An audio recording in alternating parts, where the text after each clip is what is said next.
The story begins with breaking news in Babylon.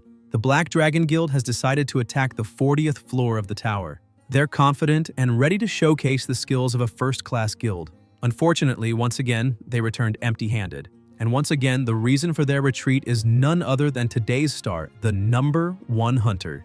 Once again, the Flame Emperor managed to defeat the boss alone. The reporter congratulates him and says that without a single flaw, he set another new record. Since the tower first appeared until now, he's still the only one who has defeated a boss by himself. The reporter asks if he has anything to say, and the Flame Emperor replies that he's had enough. He asks why they don't change that damn title of his first. He complains about being called the Flame Emperor, and questions why they don't just use his name instead of that crappy nickname, adding that Flame Emperor sounds like a plague. It's embarrassing as hell. A boy watching says to himself that he envies him. The Flame Emperor says he's going to find the person who gave him that nickname and torture them. The reporter apologizes, and the boy thinks that the Flame Emperor is someone who says whatever he wants. Then he looks at the comments. People say the whole world is watching, and he should be careful with what he says, questioning why nationality matters in the tower. One comment says that honestly, there's nothing wrong with his personality. He's already a legendary rank hunter. The boy comments that he wants to be just like the Flame Emperor too. The cat asks if he's his fan and if that's why he's protecting him. The girl replies that she's just stating facts and asks who doesn't know who he is, adding that the broadcasting companies are aware but still allow it. The boy types again that he wants to be just like the Flame Emperor.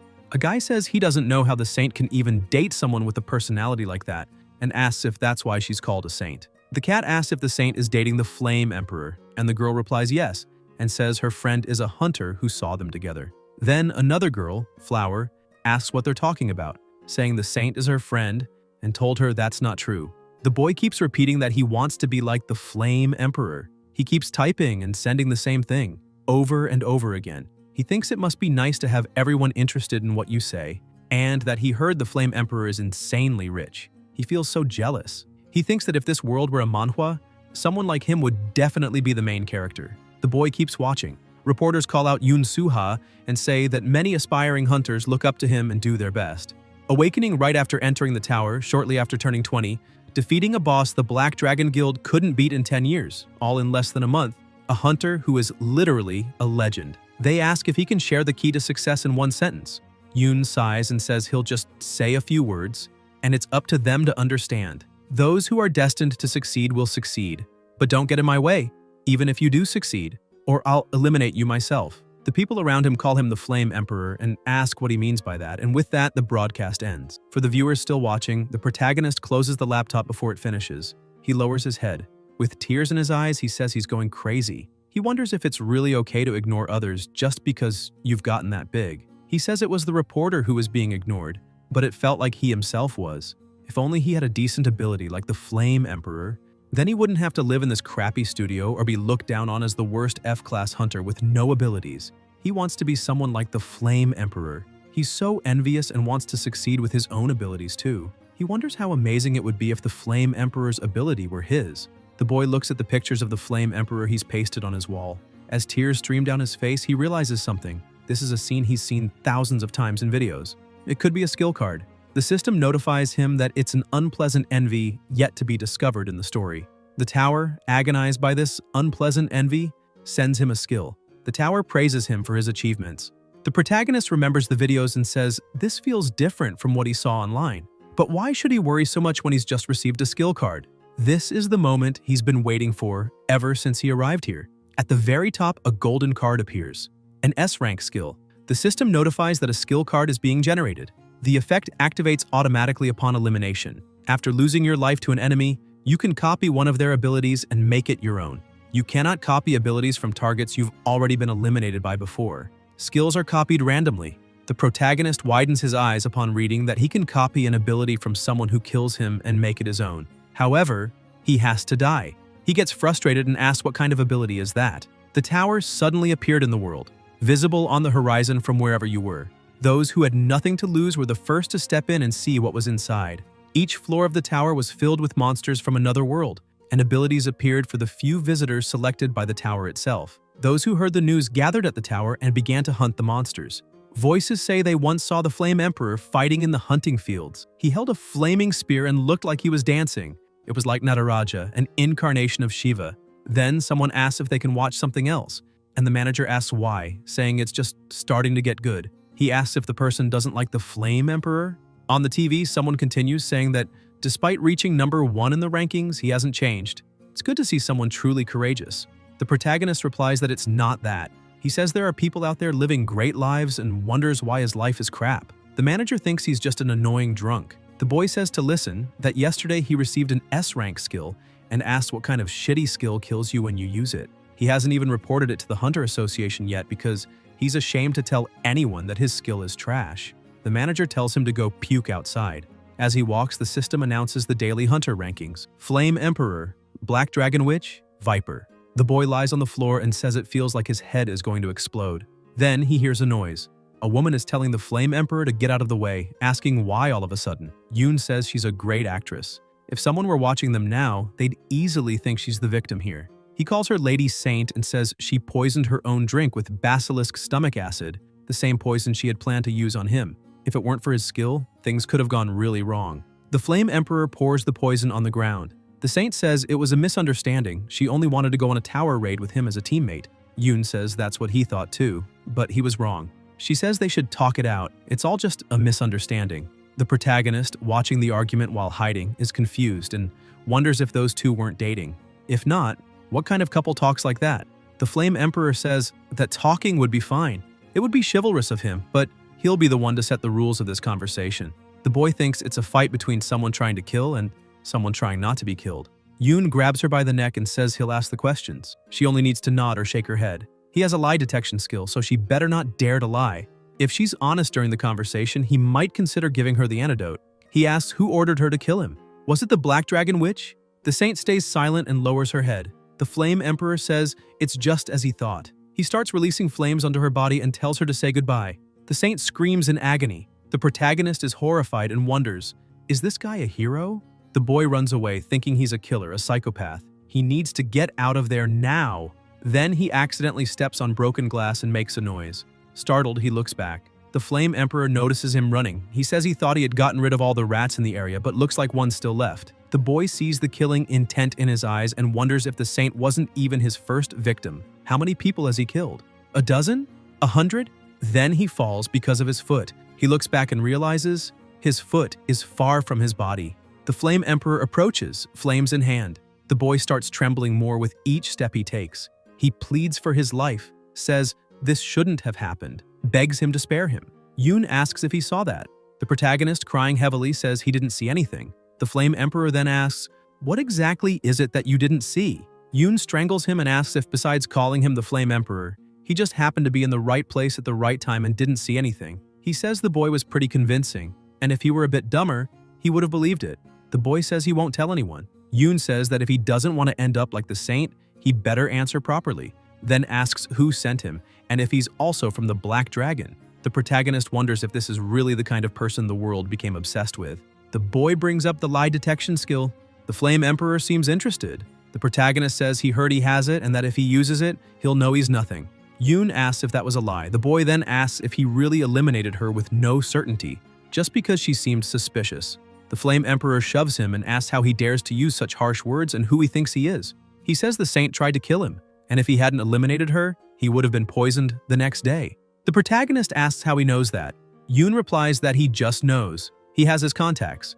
And since they're talking about lie detection, he actually believes the boy is innocent. The boy thanks him for believing in him. The Flame Emperor starts releasing fire over his head and says he's seen too much. So he's going to lose his life, and his name is Yu Su. The protagonist remembers when he was a kid and a man called him by the name Kim Gongja and said that with a name like that, he'd do well in Confucianism. The boy replied, yes, director. He thinks he doesn't want to die like this. The system notifies that he has been eliminated. The protagonist wonders why he had to lose his life like this, why he had to live this way. More notifications appear saying that the activation conditions for the skill have been met due to elimination. Kim thinks he could have lived just a little better. The system notifies that the random skill of Hunter Yu Su Ha has been copied and is creating a skill card. Gong thinks he deserves to live a better life. The system tells him to choose a skill card. The protagonist thinks that if he could just have one more chance, just one more. The selection is complete and the skill is being copied. Somewhere else, Kim opens his eyes. On the TV, the Babylon News is broadcasting live, saying that the Black Dragon Guild has started a raid on the 40th floor of the tower, and asking if they weren't supposed to prove what a top-tier guild is capable of. Unfortunately, they've returned empty-handed once again. Gong is lying in bed. He gets up, very confused. He looks to the side. The news also says the Flame Emperor has once again defeated the boss alone. The protagonist asks what's going on, and when he gets home, he looks at his wall on his phone and sees the video of the Flame Emperor angrily asking why they keep calling him by such a bad nickname when he has a name. Kim wonders why everyone is saying the same things they said yesterday. He remembers being burned moments ago, and now he's alive. He opens the skill card. It's an S-rank card, and he says it's the worst skill of the century. But then, looking at the other card, he's surprised. He thinks there's no way. Could this be the Flame Emperor's skill he copied upon death? It's the returned clock, with the effect that activates automatically upon elimination. It rewinds time 24 hours to the moment of death, with all memories and experiences preserved.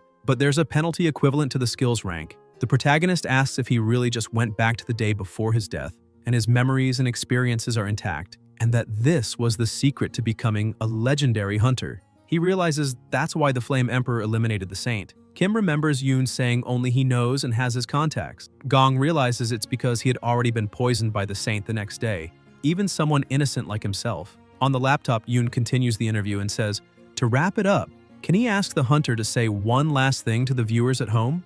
He says that in the end, those destined for success will achieve it.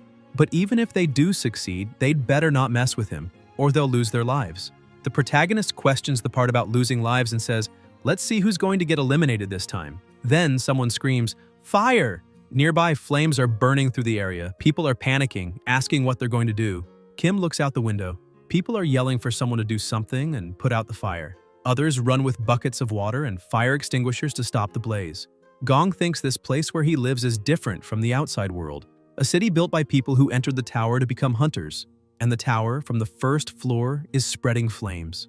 People are running. The protagonist runs too, and asks what time it is now. He thinks it's almost the same time he got drunk yesterday. The fire was started by the Flame Emperor to destroy evidence of his homicide. Voices call out for anyone with water abilities to use them now and coordinate with others. The Black Witch says the Black Dragon Guild will take temporary control of everything there and tells everyone to follow their orders for now. This city has many names. The Alchemy Master says the area is secure, but there may be survivors inside and they will send in a rescue squad. Some call it Babylon, others call it Floor 1 City. The corporation leader says that's not the issue. This place has been isolated for 5 years, and they were very lucky. Some still call it the City of Ascension, but essentially it's the same. A city you can't leave once you enter. People shout to bring more fire extinguishers and ask if there's no other water ability user around. The residents of this city are used to extreme situations like this. Someone finds it strange that the Saint hasn't arrived yet, as she's not the type to be late to help in emergencies. The corp leader says she said she had something to do tonight, and asks if it's a date, adding that she's been seen with the Flame Emperor a lot lately. The Alchemy Master says she doesn't like him. Something about him scares her. Someone approaches grumbling. It's Yoon, asking who played with fire without his permission. Gong grits his teeth when he realizes Yoon has arrived. The corp leader thanks him for coming. The Flame Emperor says he has arrived. A voice says a fire has started in these old buildings and asks if he can help.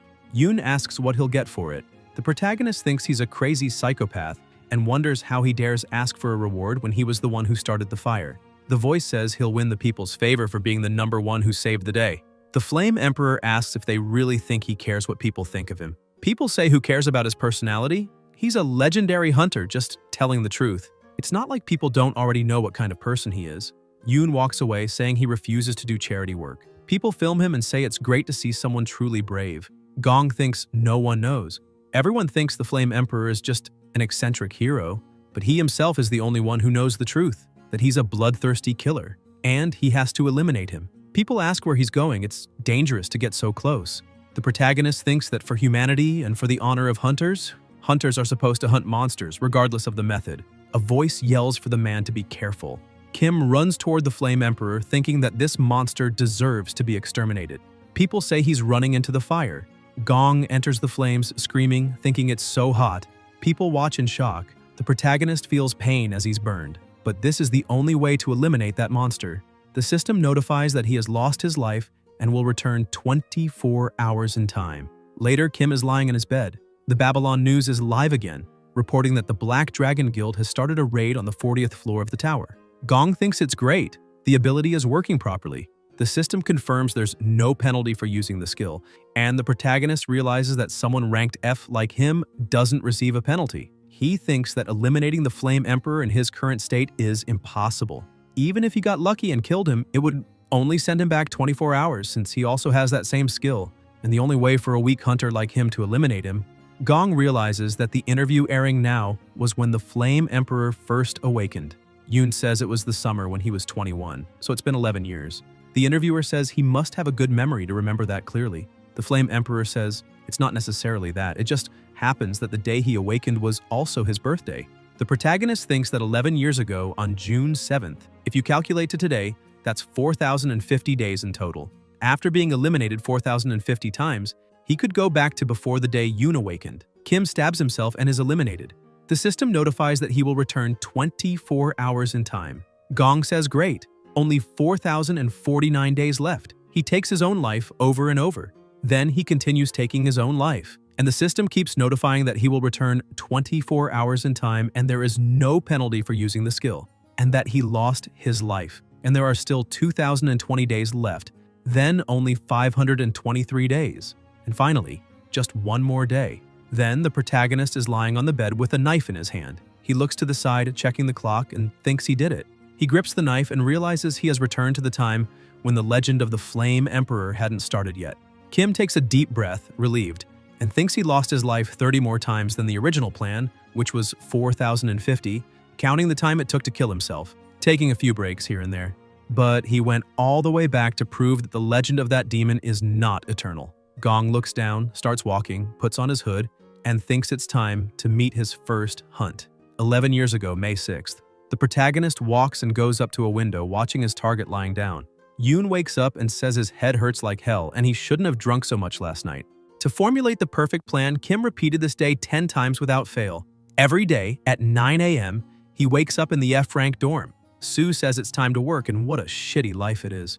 At 3 p.m., he hunts slimes on the second floor fields and complains it sucks, that it's a drag hunting slimes all day every day. He wonders when he'll get to live an amazing life like the Sword Saint. His 21-year-old version is just a regular F-rank hunter wishing for a golden card. Yoon asks if he can't just win the lottery or something, or at least get an S-rank skill. Normally, his wish would come true about a week later. A slime approaches the protagonist and he swings his sword, cutting it into pieces, saying that kind of future won't happen anymore for a guy like that. Later, Kim places a hand on his head. At 5:31, Yoon decided he wouldn't get anywhere just by hunting slimes, so he went to a tougher area where beginner hunters sometimes go. He's moved to the 6th floor hunting fields, a place where, for the next 36 minutes, he'll be alone. Gong approaches and asks to excuse him. He calls out to him. The protagonist is covered in plasma and asks for help, saying he was attacked by wolves and if he could get a potion. Sue asks if he already cleared the monster in that area and says there's no point in hunting here anymore today. Kim begs for a potion. Yoon asks what the hell kind of potion, says he won't even be able to complete his daily quota, and asks how much he'll pay. Why give an expensive potion for free to a stranger he just met? Doesn't he have any shame? Gong says it's sold at the Alchemy Castle for 20 gold and offers 20 gold. Sue lifts the potion and says he doesn't seem to understand the situation. He's at death's door and still only wants to pay 20 gold. Does his life mean that little? The protagonist offers 40 gold. Yoon says to hand over everything and asks if he wants him to even use his hands. Then he says never mind, he'll take it himself. Kim thinks he knew he was this kind of person. Sue takes his wallet, checks if he has 60 gold at most, and asks why he's so poor, says he should carry more money around. Gong says that's all his savings. Yoon tells him not to worry, he'll make good use of them. The protagonist wonders if this isn't just how life works and again asks for the potion. Sue pulls out a weapon and says he thought about it, but if he lets him go, he might come back for revenge later. He wants to live a worry-free life, but he's already seen his face. He asks why not just kill him now. Yoon is about to strike him. Kim knees him and thinks, so much for living without worries. Sue groans in pain. Gong immediately draws his sword and slashes him, decapitating him, splattering plasma. Gong says that to prevent the 1 in a million chance of him awakening and threatening his life, he'll make sure to finish him properly. The protagonist slashes him again and feels relieved. He says killing him was expected, but something strange bothered him. Why did he say his name at that moment? He finally realizes after 4,090 days and calls him a bastard. He says that even though he died with cold plasma, He still tried to pretend to be a knight in a sacred duel. Kim remembers him talking with the saint and eliminating her, and says he acted unfairly after killing those innocent people.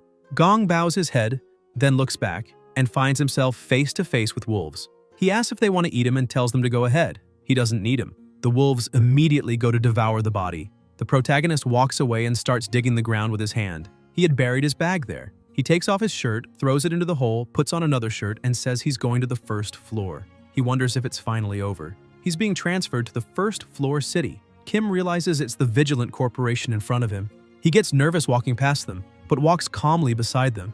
The guard doesn't even notice anything and keeps walking while yawning. Gong thinks it's over.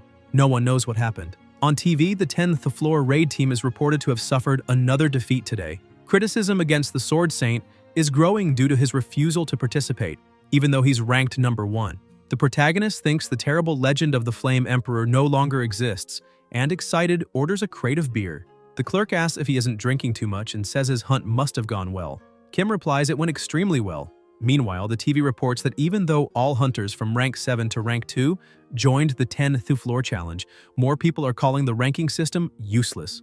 Gong presses to open the hunter status window. The system displays his data and skills, and his main skill is returned clock. The protagonist says that's great and looks at these precious skills, but he has no combat ability. He wonders if this is what people call human greed. He calls himself shameless for wanting more, and says he should focus on what he can do with what he has. He could win the Merchant Guild Sangryun's lottery, or sell the method for clearing the higher floors, which no one knows yet.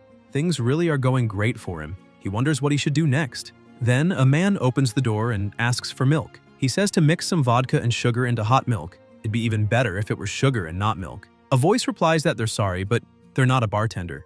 The man says not to worry about the payment, he'll pay for everything. Kim whispers that he's a weird old man.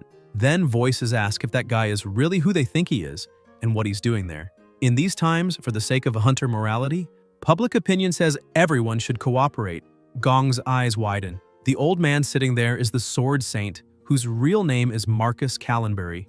Many people had forgotten him after 11 years, since a long time has passed since his disappearance. But before the Flame Emperor rose to fame, he was the true number 1 of the tower. The protagonist thinks this man must be the strongest of this era, and bets the old guy has several S-rank skills. Not strange ones like his, but actually useful combat skills. Kim looks at his own ability and wonders if it really lets him copy any hunter's skill, as long as he's killed by them, even the skill of the current top-ranked hunter. And now he can't even be eliminated anymore. That might actually be doable.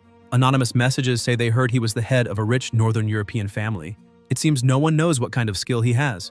Apparently, even with all the wealth and connections a person could want, he gave it all up to pursue the tower. And they heard from someone else that he apparently has a habit of talking to himself. Gong checks his phone and thinks this guy is completely wrapped in mystery and there's no useful information, only rumors. It would be great if he at least had half the attention-seeking and fame-chasing behavior of the Flame Emperor. The Sword Saint tells him to shut up and not talk so loudly. The protagonist thinks he scared him. The old man asks if he understands the feelings. Kim thinks at least the rumor about him talking to himself is true and wonders why rank 1s always have something weird going on. He sees a rumor that the word careful should never be said in front of the Sword Saint. That's a 100% true story he witnessed with his own eyes. If you don't want to die, never say that to the Sword Saint. A guy calls the old man Geezer and says this is a public hunting ground and he's going to follow the rules. He asks if he realizes they already claimed the place for themselves. A few days ago, some high-ranking guys got into a fight with the Sword Saint on the 9th floor hunting fields. The old man finds that strange and says he's never heard of that. The guy says he better clean out his ears or buy a hearing aid, and by the looks of him, his grandkids probably have terrible personalities too. People ask if he's saying the Sword Saint killed someone and if he's in a big guild or just spreading rumors. The guy says to think whatever they want. He just wanted everyone to know what happened. In any case, if you don't want to be eliminated, don't talk about the Sword Saint's grandkids in front of him. The protagonist realizes it's something you should never say in front of him.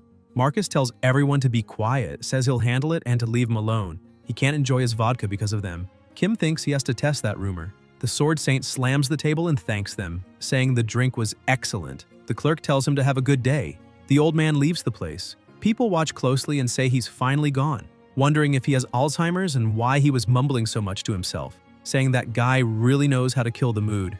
Gong thanks them for the beer and leaves a tip. The clerk thanks him and tells him to come again soon. The bell rings as the protagonist steps outside, wondering where rank 1 went, where he could have gone. He thinks he followed him as soon as he left, so he couldn't have gotten far. Then he finds him. Since he's the only person in Babylon who dresses like that, he's easy to spot. He wonders what kind of skills the old man has. Kim thinks the Flame Emperor had a return skill, so what about the Sword Saint, who was already successful before the Flame Emperor? Gong wonders if he has an even more overpowered skill than Return, because that skill will be his. He just needs a bit of luck. This place should be just right.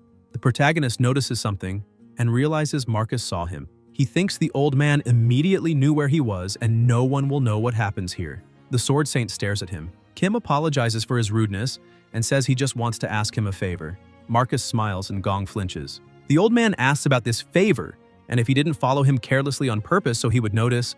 And why is he asking favors from an old man like him with such a frightened face?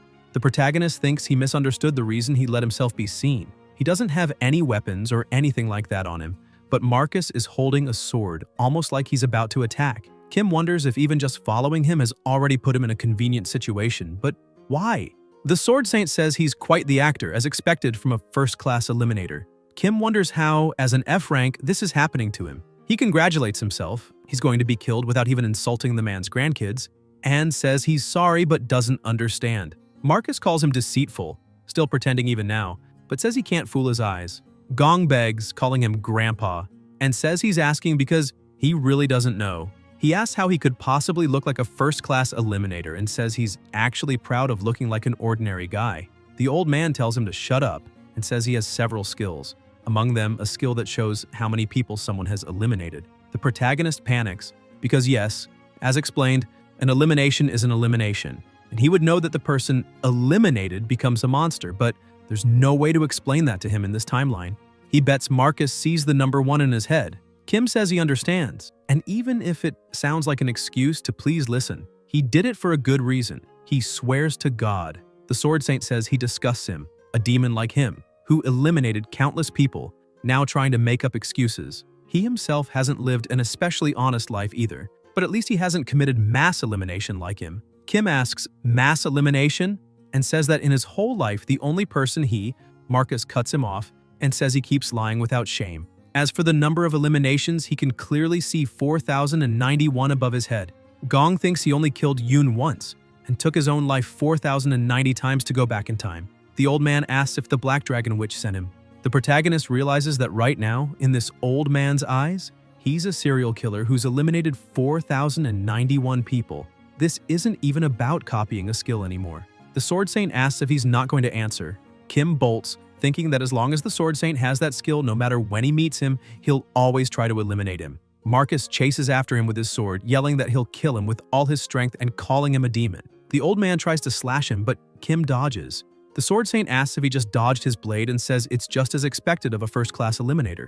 Gong thinks this old man must be deaf. Then he trips on a rock and falls to the ground, thinking he won't make it. Last time was pure luck. He won't dodge again. Then a voice says to be quiet.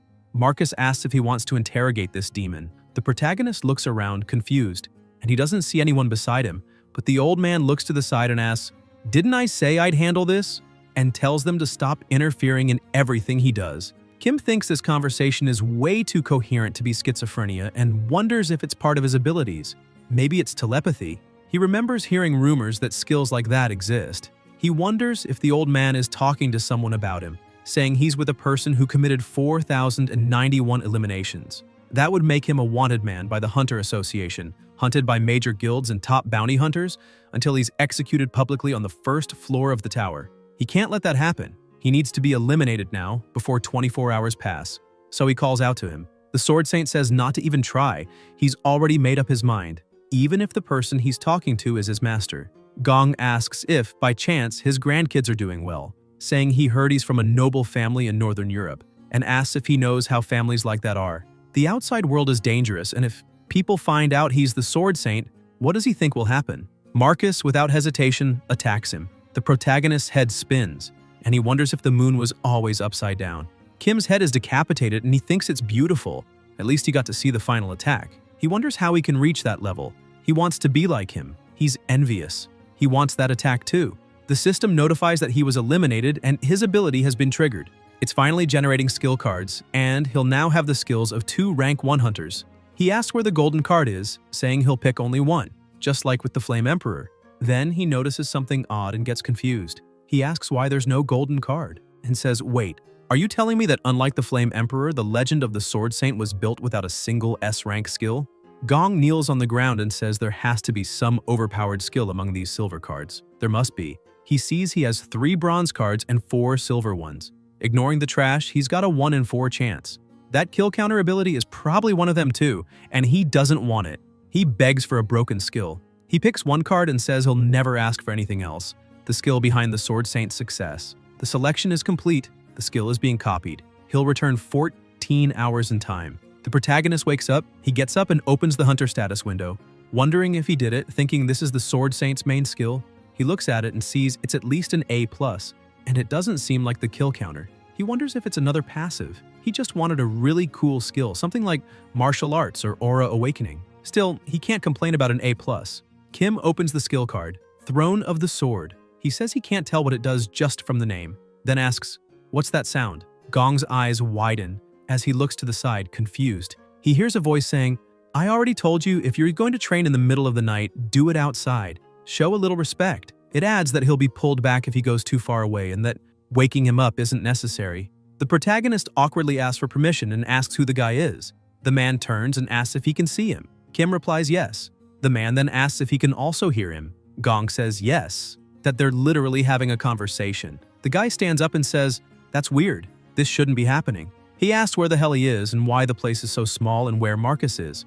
The protagonist asks if he's talking about the Sword Saint. The guy puts his face to the window and says, yes, even though that title is a bit much for a newbie like him. But yeah, he's talking about the old man who uses that name and asks where they are. He should be nearby. Kim wonders if the Sword Saint is actually a beginner. The guy says he can't see anything through this tiny window. The system shows the ability Throne of the Sword and its effect. In another world, he cleared the first 99 floors of the tower but failed the 100th. Dissatisfied, he couldn't let go of his worldly desires and became a spirit.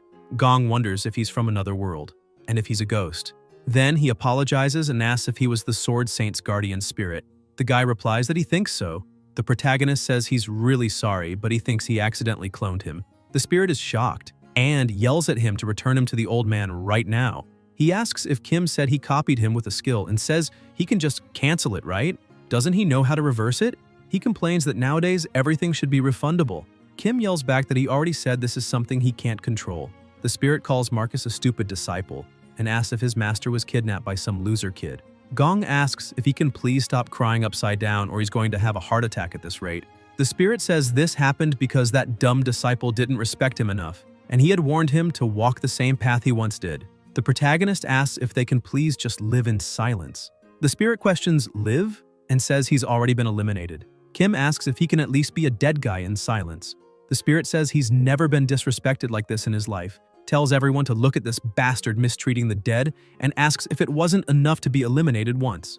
Gong wonders what kind of ghost talks this much, then remembers how the Sword Saint always told someone to shut up, to be quiet, and said they were interfering too much, and now realizes he not only has to hide from the Sword Saint, but also got stuck with this ability. The spirit asks about hiding from the old man and why he'd do that, saying that despite appearances, he's actually a nice guy, as long as you don't mention his grandkids. The protagonist puts a hand on his face and says he already knows that. He also knows one of Marcus's skills is the ability to see someone's elimination count. The spirit asks about the detective's eye and what of it, calling it a useless skill that only helps detect who's an eliminator and who's not.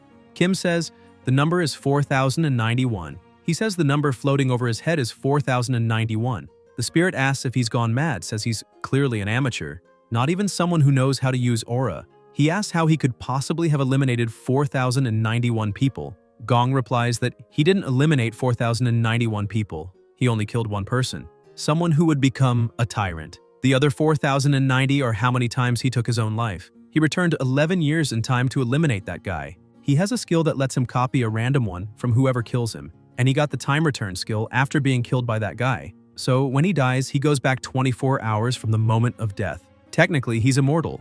He wanted revenge, but the guy was rank 1, and because of the resurrection skill, he couldn't kill him. So he went back to before he awakened. The spirit asks if he really killed himself for 11 years straight just to get revenge on one guy. The spirit stares at him and asks his name. The protagonist gives it. The spirit asks why he got involved with the old man and why he stole his skill right after getting his revenge. Kim answers that it's because he was number one. The fastest way to get stronger is by taking the skills of the strongest. The spirit says the reason Kim is being so honest is because the skill info told him no one else can sense his presence. He asks if it's true that no one can find out about this. Gong confirms. The spirit tells him to stand up. The protagonist doesn't get it but stands up.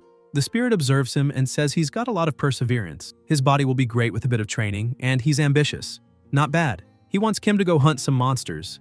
Later, in the forest, Kim asks if he just wants him to kill them. The spirit replies, "That's exactly it." Gong, with sword in hand, slices one in half. Another huge monster approaches, charging toward him. The protagonist faces it and slashes it down the middle. The spirit says, "That's it. I knew it." Kim asks, "Knew what?" The spirit says that when he was alive, he was known as the Sword Emperor. He was born in another world, and when a tower appeared, he quickly climbed to the top. Gong thinks the Flame Emperor became a legend after clearing the floor 40. But this guy cleared floor 99. That's insane. The spirit says that when you reach his level, you can judge someone's potential with a glance. The potential to become a true hunter. That's why he wanted to watch him hunt. The protagonist goes quiet for a moment, then says he's wasted his time because he has no talent for combat. The spirit replies, "That's ridiculous. You've got talent. A lot, in fact." Kim asks if this is all a joke. The spirit says of course he has no martial talent. His movements are sloppy, his body untrained, and he's nowhere near sensing aura. But he has a talent no one else has. He's not afraid of death. Most people instinctively try to protect themselves in battle, but Kim is the opposite. And he probably vanished after dying more than 4,000 times. Gong asks if that really counts as a talent. The spirit says of course it does. Talent isn't something you're born with. Anyone can gain talent over time. And one of the rarest talents of all is overcoming the fear of death. It's incredible. The protagonist thinks no one has ever said something like that to him. Not even himself. He just couldn't stand being treated like an insect by the Flame Emperor. He couldn't bear it to the point where he took his own life 4,090 times. Death became his talent. The spirit asked him to answer something. When he died to the old man, what was he thinking at that moment? Kim remembers and says he thought it was beautiful. The spirit smiles and bursts into laughter, saying it's fascinating. And since his ability is to copy, that means Marcus now has another version of himself as a spirit guardian. He wants to see which one of them becomes the best hunter. He's going to help Kim until the day he can strike the old man down. No, until the day he reigns above him. And then they'll destroy this tower. Later, the spirit calls out to him and asks why he hasn't woken up yet. Gong asks for 5 more minutes. The master repeats 5 minutes and tells him to stop being lazy. Says the old man is probably clearing the 10th floor already. Does he still want 5 more minutes?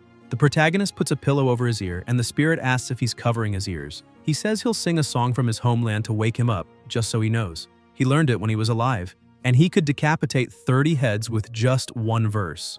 Then asks if Kim even knows what time it is. Kim gets up angrily and asks what time it is. It's still 4 a.m. and calls him a crazy bastard. The master says even insects start crawling at 4 a.m. And since Kim is weaker than an insect, he should get up even earlier. Gong says that just because he can't sleep doesn't mean he should kill his sleep too. And he's always wondered why the Sword Saint trained at that time. It turns out it wasn't his choice, but because this guy wouldn't let him sleep. The spirit says he woke him up because he was bored and asks if he's satisfied. Thanks to that, he can now wake up early and train. So he should be grateful and kneel in thanks. The protagonist says he's going to kill him. The master says he's already dead. He can't be killed. And if Kim's bothered, why doesn't he just kill himself again? Oh right, he can't even die if he wants to. He calls him a zombie and says that from now on, his name is Zombie. Later they go outside. The spirit reminds him that aside from perseverance, he has no other talent. He'd like to start with the basics, but even that's too much. Somehow he's below beginner level. It's been 4 days since Kim copied the Sword Throne ability from the Sword Saint and killed Yoon again. And he's been avoiding the Sword Saint as much as possible. The master says that in terms of potential, Kim is like a bottomless black hole. That's so awesome he feels jealous. Gong runs, telling him not to distract him while he's sweating. Anne thinks that right now he's following a training routine made by his spirit guardian. The master says that's why he needs special assistance, and to get it, he'll need to pay for high-level tutoring. They're going to win the lottery. There's a guild called Sangryun, officially named the Merchant Union. The guildmaster is a rank 3 hunter countess. She's the only one with a skill that allows trading with the outside world. Thanks to that, the Sangryun Guild holds a monopoly over the tower's economy. An attendant thanks them for visiting Sangryun and asks how he can help. It has become the only place in all of Babylon where you can play the lottery. The protagonist says he came to collect his lottery winnings. The attendant says he won the Sangryun Joy Lottery and congratulates him. Kim says it was nothing. The spirit says he's always been curious and asks if Kim knows why they always wear cat ears. Gong quietly says he heard the guild master is a cat woman. The master says she loves cats so much, she forces normal people to wear cat ears. She's definitely a pervert. The attendant asks if he checked the date because you can't claim a prize from a ticket bought 2 years ago.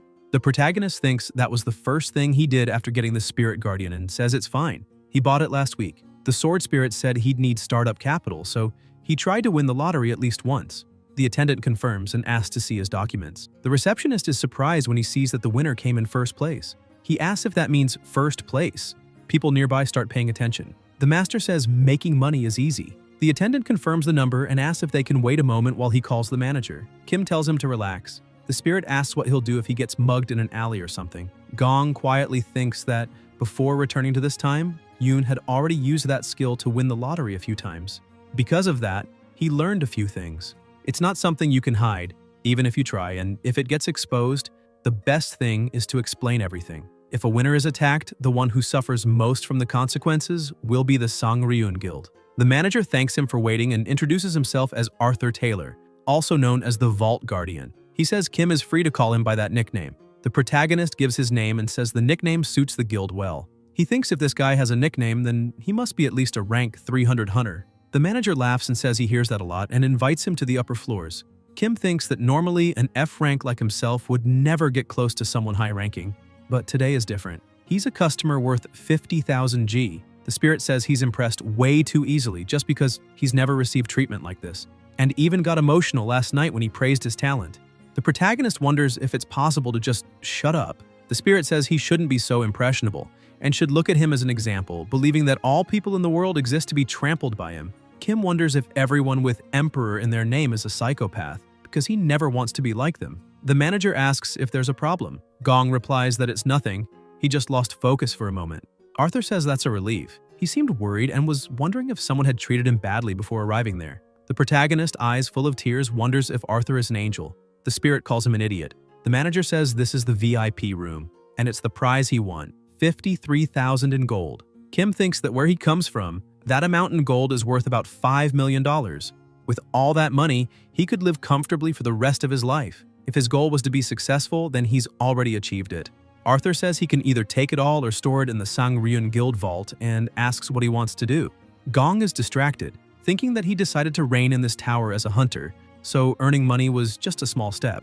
And he's already seen gold more beautiful than this and says he'll keep it in the Sangryun vault. Arthur says it was a wise choice and is what he recommends to all winners. He understands they might want to carry the money with them, but there are bad people. He then says he wants to buy an honorary member title from the Sangryun Guild, and it costs 10,000 G to become a second-class honorary member, which he'll pay in advance. The manager asks if he isn't part of any guild. The protagonist replies that he isn't. The spirit says he's smarter than he thought. A guild isn't just a group of friends or hunters. The biggest reason people join a guild is because they want protection, and he really is clever. Kim smiles and thinks there are guards in the Hunter Association, but the city is too wild to trust either of those organizations.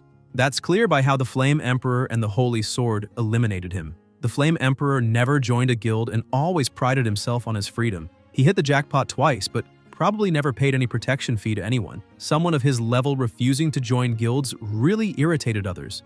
That's why he was almost poisoned, and Kim doesn't want to worsen his situation with the major guilds. He won't be as foolish as the Flame Emperor, and he says he has one more thing. Arthur says he understands. Anything else? Gong says he wants a cheap room for one person and will pay the rent now. He asks if they can find him a nice place to stay, and if any newspaper asks who the first prize winner was, they can say it was an anonymous honorary member of the Sangryun Guild. The manager stares at him and says he's well prepared. The spirit laughs and says to look at his face, he probably thought he was a beast. The protagonist agrees and says the world is a dangerous place and they must be prepared, and wonders who called him a beast anyway. The master asks if he said that because he doesn't remember. Arthur says he's right. Kim thinks that Emperor is an idiot. The spirit says he's doing very well on his own and thought he'd have to change his diapers.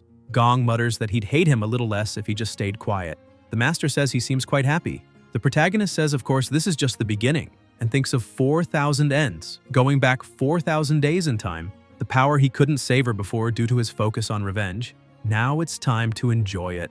The two walk outside and the spirit calls him and asks if he ever mentioned that tutorials are the most important part of his lessons, and says that now he has enough to pay for them, and asks what he thinks the next step is.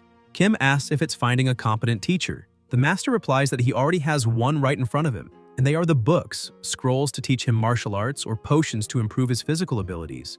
But at his level, he won't learn anything just from reading scrolls, so the only things he can get are extremely good potions. The protagonist asks how good they have to be. The spirit thinks for a moment, then says they used to call that place the Alchemy Castle because there were many healers and alchemy there, and he needs something made by the best person from there, and he knows a shop where he can get it. Kim asks if those things aren't super expensive. The master says of course and asks if he wants to know how much they cost.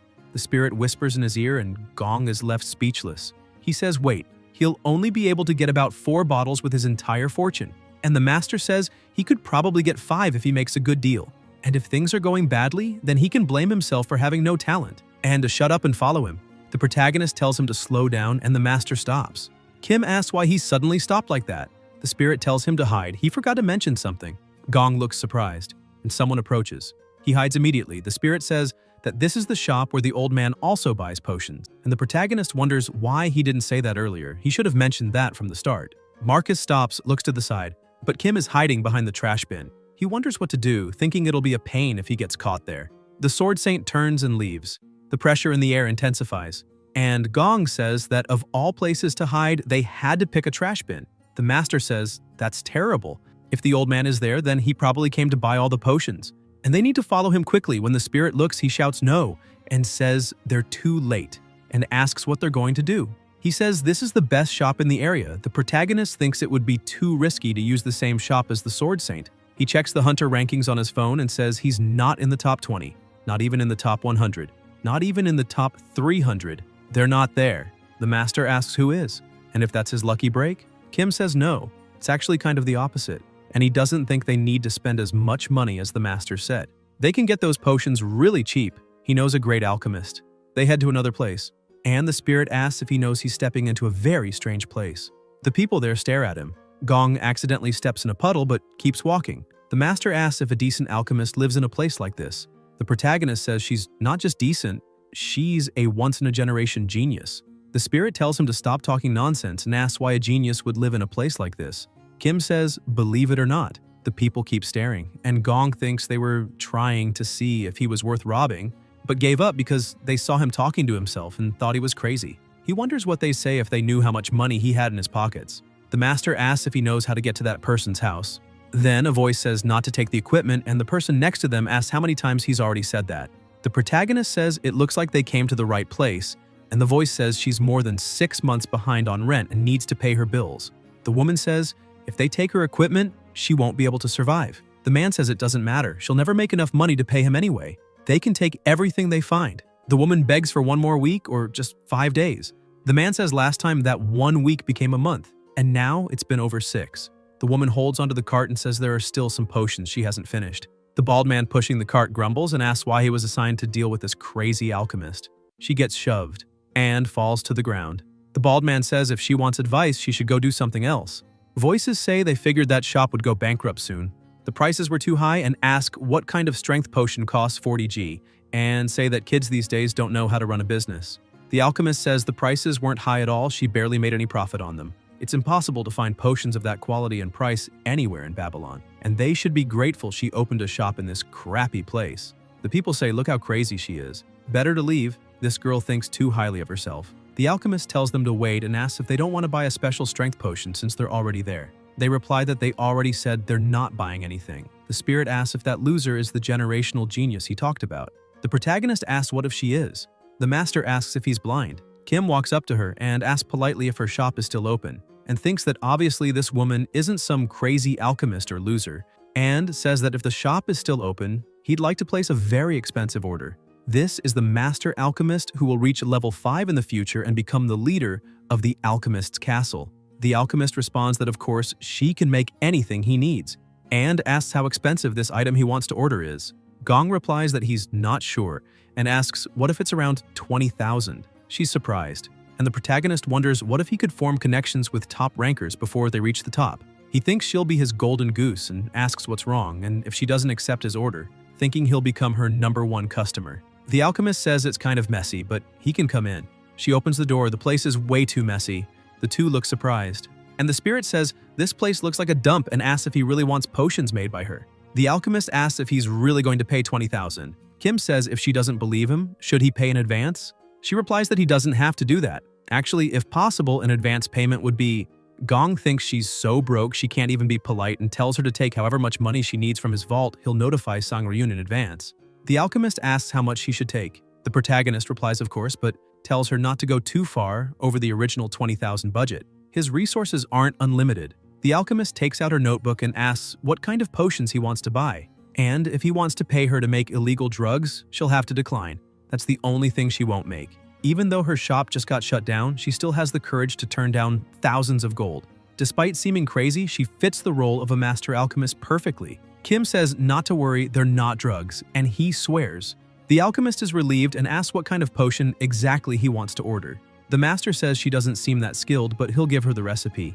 And to listen carefully, he'll only explain once. Liver of a rabbit pig, eyes of a balloon cat, skin of a giant desert worm, and a tail of a mud lizard, totaling 23 ingredients. The spirit says those are the ingredients. Now, in terms of production, everything depends on the alchemist's skills. The alchemist says those ingredients together produce a potion to increase his reaction time. It's a very high-level recipe. To make it, you need to mix all the ingredients at once instead of refining them one by one. The master says that's correct, and the protagonist confirms it. The alchemist says, of course. And usually the skin of a giant desert worm has a small amount of poison. One way to counter that poison is by consuming rabbit pig liver. But depending on how it's consumed, the effects can actually be worse. On the other hand, if it were refined, Kim thinks that someone like her really exists. The alchemist says that instead, there are other side effects that follow. Forcing an increased metabolism is essential. Gong asks how long it will take to prepare it. The alchemist replies that it's 4 days. As long as she has enough money, she can make it in 4 days. Normally, she could do it faster, but she'll need to buy all her equipment back. Gong remembers a guard saying that those with a prescription from the master can go in, and people begin arguing for being let in front, saying they've been waiting over a year. In the present time, the protagonist says 4 days is nothing. They step outside, and the spirit says he doesn't approve of her and asks if Kim knows how many people out there have a silver tongue but horrible skills. He says those types of people become major scammers in the future, and they just spent a good chunk of money. Kim asks where he learned that recipe. The master replies that it was a potion he created himself. It's the best recipe he came up with after drinking all kinds of potions. Gong says she praised the recipe as high level, and he saw she immediately understood its value, so they should try trusting her. Even if she's in this state now, she'll become the head of the alchemy castle in 10 years. The spirit says to mark his words, he bets she'll take his money and run. 4 days later, the alchemist shows up with 4 boxes and says she's really sorry that she wanted to deliver it sooner, but it took longer than expected to combine all the different ingredients. At the residence provided by Sang-ryun, the protagonist asks if she didn't already say it would take 4 days and says it's fine. The alchemist says inside are 3 boxes with 30 potions each. Kim says that should count as 30 days of work and thinks this was 15 times more efficient than buying from the shop the guardian spirit suggested. That's how you should spend money. The master asks if Kim was insulting him in his thoughts. Gong answers yes. The alchemist says it might be strange to ask this now and asks why he placed such a valuable order with an unknown alchemist like her, and says that even though she's confident in her skills, just looking at the recipe, she thinks there are only 2 people in all of Babylon capable of making it. But people treat her like she's crazy. The protagonist thinks the reason is because the pharmacist in front of him is the genius of the generation, and wonders if that's really the only reason. He thinks about how she was the first to rush into the city when the fire broke out. Someone who wasn't fooled by the Flame Emperor. She's skilled, kind, and has good judgment, and he wonders if it wouldn't be a huge waste not to get closer to someone like her. He says it's because she seems kind, and he helped her because she seems kind, and he believes she'd succeed even without his help. He thinks that good hunters like themselves need to succeed, so they can help each other even more in the future. It's frustrating to see only crazy psychopaths succeed. He just wishes the best for them both, and he thinks everything he just said is true. He couldn't be more honest than that. The alchemist says it's true, and that they need to become successful to change the world. And if he ever has another order, he can contact her anytime. She'll always prioritize his requests.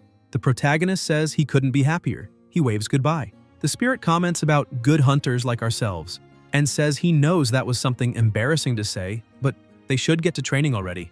The next day, moving to the hunting fields on the third floor, there are monsters in the forest, and Kim says these guys are a bit too strong for him and asks what he should do. The master tells him to first drink the potion. Gong opens the container and drinks. He says the taste is normal, has a hint of lemon, and thinks he tasted a bit of honey too. Then he starts to feel something strange, a weird sensation, and wonders what's happening. The pressure in the air intensifies. He starts sweating cold. The spirit says it's impressive, so her skills were really legit. The protagonist wonders what he's saying and thinks there's no need to repeat. It feels like his head is going to explode. The master asks what the sensation is like and says it must feel like he can count every strand of hair on his head. Even the sweat on his face feels alive. Those are the effects of the potion. It enhances perception of reality. He asks if Kim can feel it. Kim asks what he's talking about. This thing squeezing his heart. His heartbeat speeds up. Energy surrounds Gong. The spirit says it's aura. It exists inside every hunter who enters the tower, but most can't even sense it. How freely one can control this aura will be the deciding factor. The protagonist holds both ears. The master continues saying normally you'd feel the flow by meditating in that state, but that takes too long. And if he doesn't have talent, he at least needs to work hard. If he doesn't want to get screwed, he better release the aura. Someone like him needs hands-on training. Kim calls him a crazy ghost. The spirit says he doesn't understand what Kim is saying and why he's a loser who can't even use aura. He asks if it hurts and says if he doesn't like it, he can just get eliminated already. Even if he did get eliminated, his death counter would just go up again, and bets the old man would be thrilled to see him.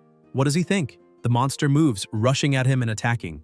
Gong thinks so, that's the potion's effect. Even if he can see the attacks, he wonders why his body won't respond properly. The spirit says he can dodge, not to give up. Orcs are low-level monsters with simple attack patterns. It'll be easy once he learns them. Now he needs to gather aura in his legs. The protagonist thinks that's easy to say. He can dodge if he just takes one more step. He moves. His heart races.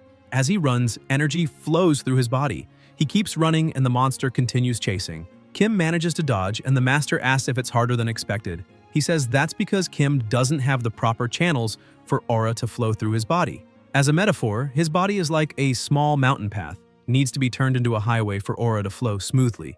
And he can feel aura now thanks to the potion, because normally he'd just be a loser. That girl might have low hygiene standards, but her skills are really good. The monster lets out a loud sound. The protagonist asks what'll happen once that little path becomes a highway, and thinks it's frustrating, but the guardian spirit is right. An abandoned path covered in debris really fits his current self. He wonders what he could do to overcome that, and asks what might happen. The master smiles, and he says he had his head decapitated by old man Marcus without being able to do anything in response.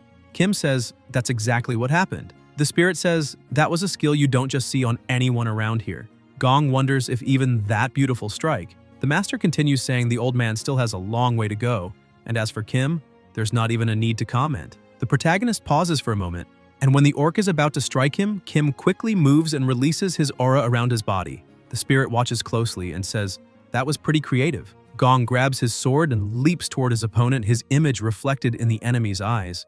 The protagonist attacks, and the master warns him not to lower his guard until the end, because orcs have tough skin. He says that if Kim can concentrate aura at the tip of the blade, it might be too hard for him, so just try to transfer all the aura to the tip. Kim keeps attacking his opponent with all his strength and aura, then he raises his blade and strikes the opponent's eye. The spirit asks if it hurts, and says if it doesn't, then it definitely hurts like hell, because Kim didn't create a proper channel for it and still used aura like that. He bets Kim feels like he's going to get eliminated because of his weak body, and ruined it trying to take down a simple orc. But that move of compressing the aura like a blast at the end of the fight was pretty cool, and he has to praise him for that. A hunter must always use his head in battle. Gong feels terrible and says it wasn't good for him. The master asks if he really thinks he's going to die. The protagonist says he must be blind. The spirit says he'll be fine even if he loses his life. If it weren't for a revival skill, he wouldn't suggest this training method. Even old man Marcus meditates after drinking this potion. He doesn't use his body that carelessly. Kim thinks this ghost is a bastard. The spirit says that every time he dies, he can return. Isn't that amazing? No matter how tough the training is, his body will always go back to normal. He says he's jealous. And since Kim's death counter increases every time he's eliminated, they'll try to avoid that. But now that Kim figured out how to use aura on his first try, maybe just 100 deaths will be enough. A journey starts with one step and 100 deaths start with the first.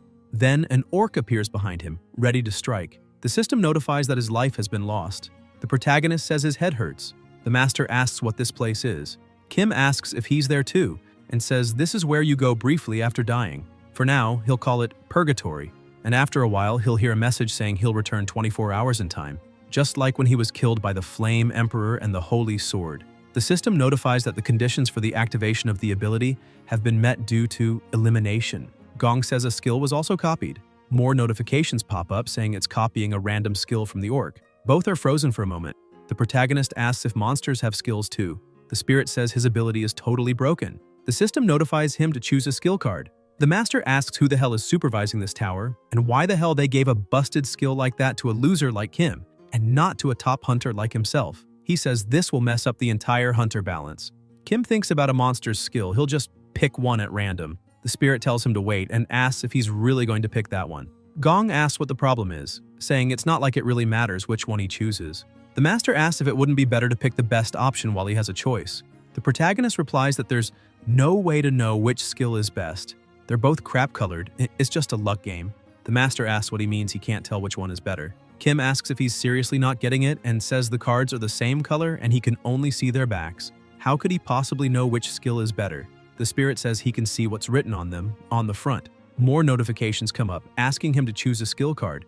Gong thinks the skill cards always move so that the back is facing him, and they stay that way no matter how he tries to turn his head for a peek. And he wonders if the spirit can actually read the content of those cards, and thinks that since the spirit can fly freely, that's why he can see both sides. The master replies of course he can see and asks if Kim doesn't trust his eyes. He says he's always been known for having great vision since childhood. When he grew up, he even obtained true sight. The protagonist shouts excitedly. The spirit asks if he lost his fear of being eliminated and why he screamed like that out of nowhere. Kim says just to tell him what the abilities are. The master replies that he got it and he'll read them only once, so he better pay attention. Card 1. Nature gives a place to call home, but also puts them through hardships. In this harsh world, orcs increase their chances of reproduction and refuse to lose to nature. And if an orc dies, don't worry. Somewhere unseen, there are 9 more of them, but you'll be aroused all year long. Card 2. They always add teach week at the end of their sentences, teach week. They don't know why they do this, but you'll also end up doing it, teach week. And then you'll never escape the fun of the teach week forever. Gong looks surprised. The spirit says, see?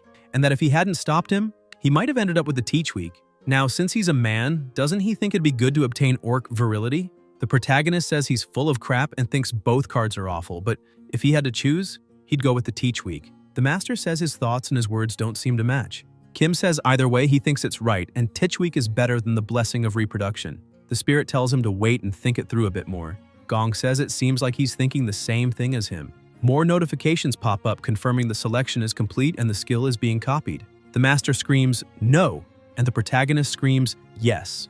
Then Kim appears in his room and the system notifies that he is currently a rank F hunter. There is no penalty for using the ability.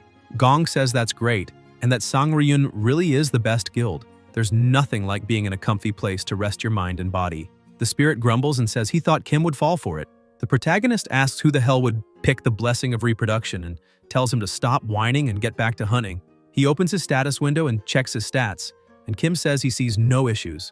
The master tells him to really think about it and says it's better if he trains sitting in the lotus position. Getting eliminated is way too painful. They'll take it slow and train lotus style, and that way he'll master aura in just half a year. Kim says let's go to the 3rd floor hunting grounds, and he starts moving there. The master asks if he's even listening. Gong drinks the potion and says it's delicious, asking if the master knew. The spirit asks if he wants to train in the lotus position. The protagonist says he only calls him a zombie when he's doing well and Gong when he's struggling. And just now he called him Gong, so he's warning him to fix that habit. Kim approaches a monster. The orc looks confused. Then its movements begin to slow down. The protagonist thinks, as expected, its movements are slowing again. The monster raises its weapon. Kim says, Titchweek. The orc, confused, tilts its head and asks about Titchweek. Gong replies, Titchweek. The monster freezes, and the protagonist closes in with his sword and slashes its neck. Plasma sprays, and the orc collapses to the ground. Kim feels relieved. The spirit calls him a damn little thief and says he knew this would happen. He asks if Kim's happy tricking a poor orc like that. Didn't he stop to think about the monster's feelings? He says innocent orcs in this world are being hurt by rotten humans like him. Gong says, Titchweek. The master insults him and says he feels like beating him up, and asks why the Great Tower gave such a busted ability to a loser like him. The protagonist tells him to knock it off and follow him. They need to clear the 4th floor. 1 week later, a monster is observing something. It's the Goblin King, and Kim stands before him. He closes his eyes and activates his ability. Aura flares around his body. Gong says, "Goruk." The king asks, "Goruk?" and wonders how someone other than himself can speak the king's language so perfectly. The protagonist attacks and says he was the strongest enemy he faced that week. He tells him to rest in peace and calls him an honorable opponent. The spirit says he's a damn liar and asks why he's so emotional after defeating just one monster. Kim calls him a bastard and says he beat him after using 6 coins. Can't he be a little emotional? The master says he's just stating facts and asks if that really counts as an honorable battle. Gong opens the system and says, "Look, he fought fair using a skill that cost 5 life coins." It's kind of amazing that even goblins care about such useless things. The spirit says that's exactly why they're goblins, and that humans aren't much different. The protagonist asks what that was. The master replies he was just talking to himself. Kim wants to know what he means by that. The system notifies that the existence is becoming more defined. A great light is emitted. More notifications arrive saying the hunter is leveling up. Gong thinks, finally, and messages appear stating that skill slots have increased, and he is now a rank E hunter. May luck be on your side. The spirit asks if that was sparks or plasma droplets and says it was confusing. The protagonist asks if that was a level up effect. The spirit says it wasn't just for show, it was a kind of clue. Kim asks what kind of clue. The master explains that it's possible to discover the form of aura he'll possess based on the effects that appear when he levels up. For example, that flame emperor he eliminated, he bets his aura was fire. Gong says he saw sparks. The spirit says any hunter's aura takes shape after some kind of trauma. It's not always a bad memory, but it's always based on a moment or event that defined their life. This is reflected in the form of the aura and is likely a subconscious effect. Based on what he saw, Kim's aura is either fire or plasma. The protagonist asks what the aura form of the holy sword is. The master replies, "It's moonlight. When that old man was a boy, he got lost in the mountains. He didn't want to die, so he climbed to the top of one. He said the moon in the bright sky looked absolutely beautiful. The moon doesn't shine by its own power, but reflects the light of the sun. Yet a life where he only receives is still beautiful. He just wanted to shine like the moon. That's what he thought when he was 12, and he's held onto that belief ever since." Kim thinks the holy sword is definitely not normal. The spirit says they've cleared the 5th floor and are heading to the 6th. Gong asks if they can just skip straight to the boss on the 10th floor. The master asks if he's getting full of himself already even though he's a newbie. The protagonist swears that's not it. The spirit asks if he knows how many years some of the best hunters have wasted on the 10th floor. Kim replies that if he can't clear the 10th floor with 2 coins, he promises he'll start calling the spirit Master. The master asks if he's saying he can defeat the boss after just 1 elimination. He had to use 6 coins to beat the Goblin King and thinks he can pass the 10th floor boss with only 2? He says Kim clearly doesn't know his place, but even so, he won't go easy on him.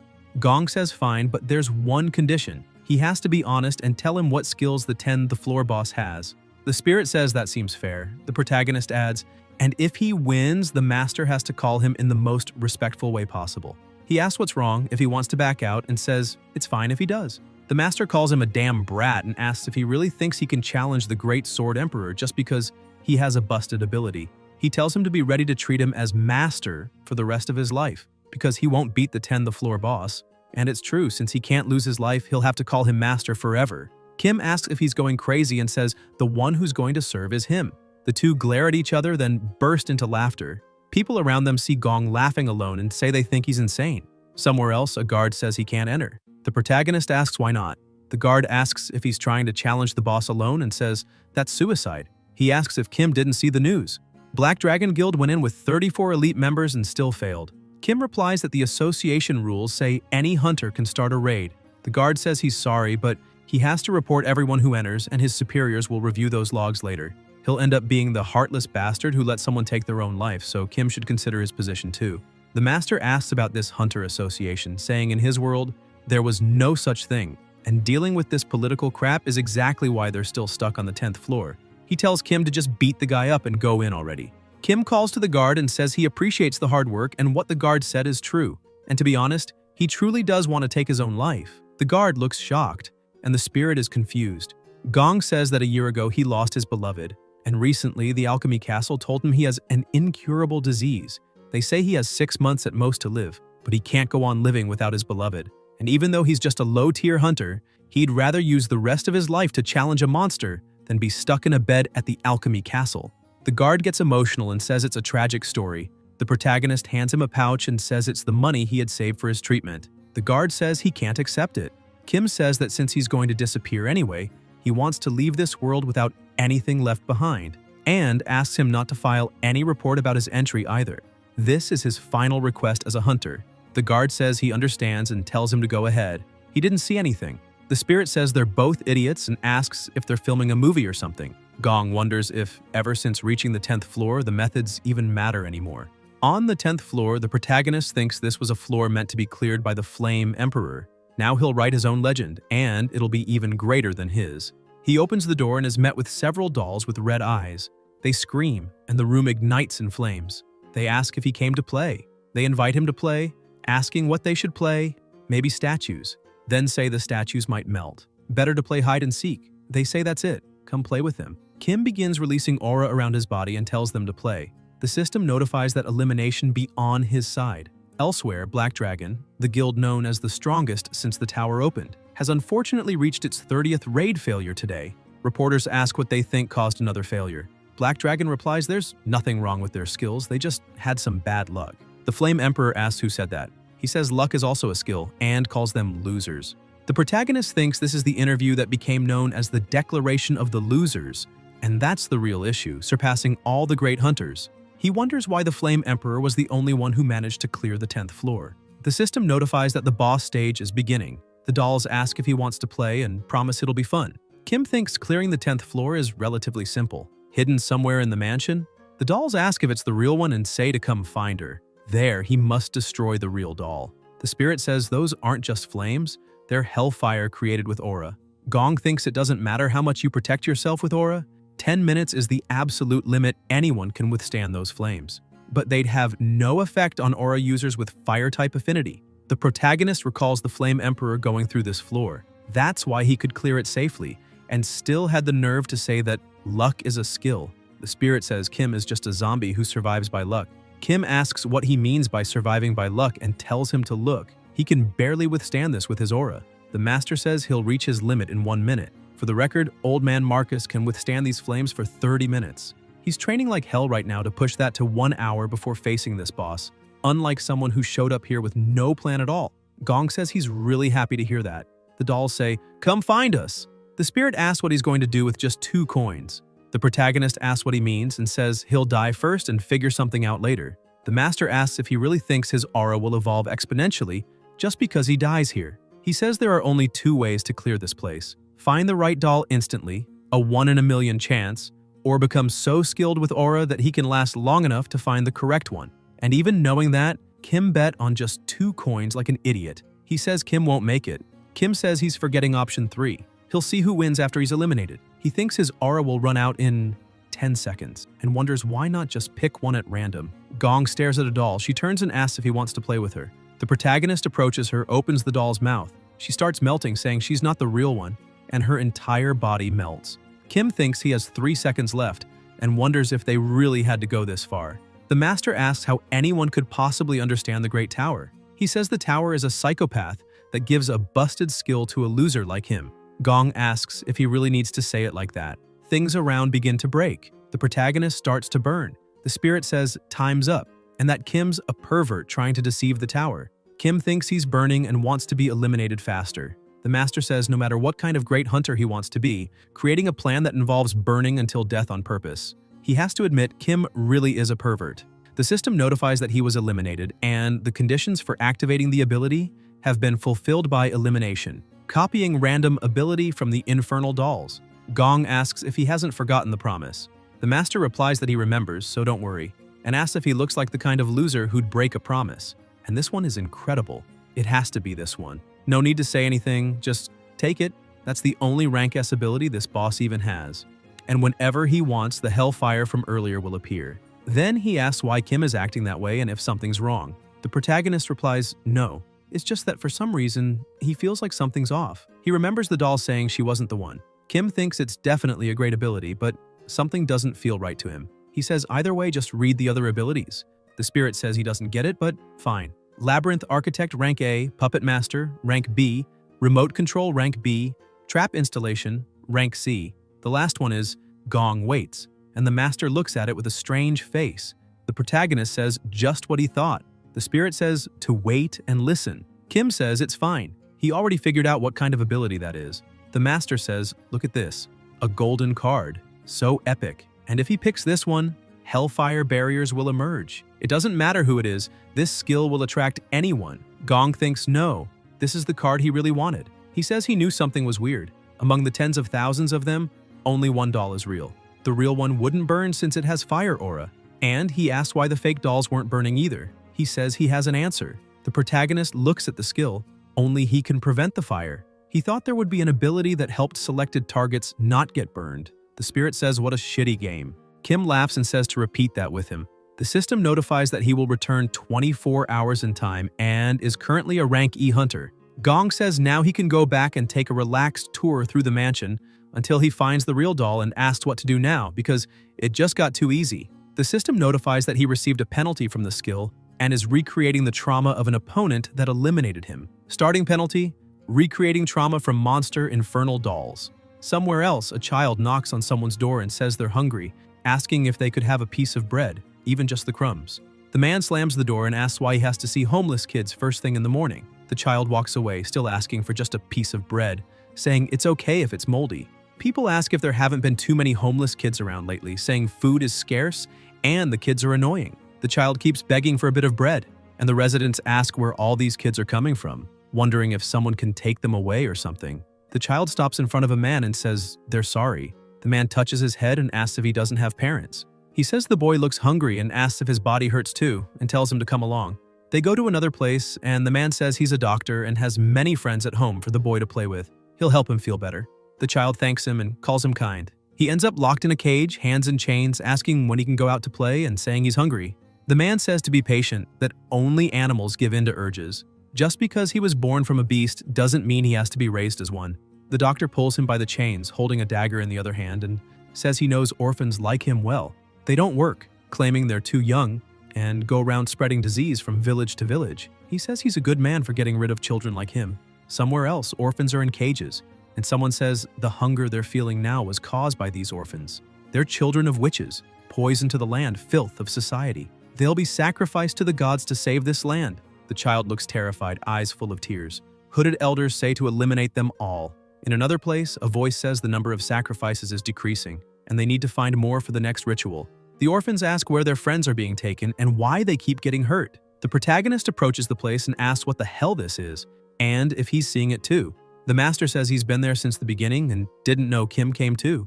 Kim says he thinks they're both like spirits now. The spirit says that isn't really the important part, and he asks what kind of crap that is over there, and who he's telling to repent. Gong replies that this is probably the origin of the 10th floor boss, and he had no idea monsters used to be human. The system says it's now recreating the trauma of his eliminator.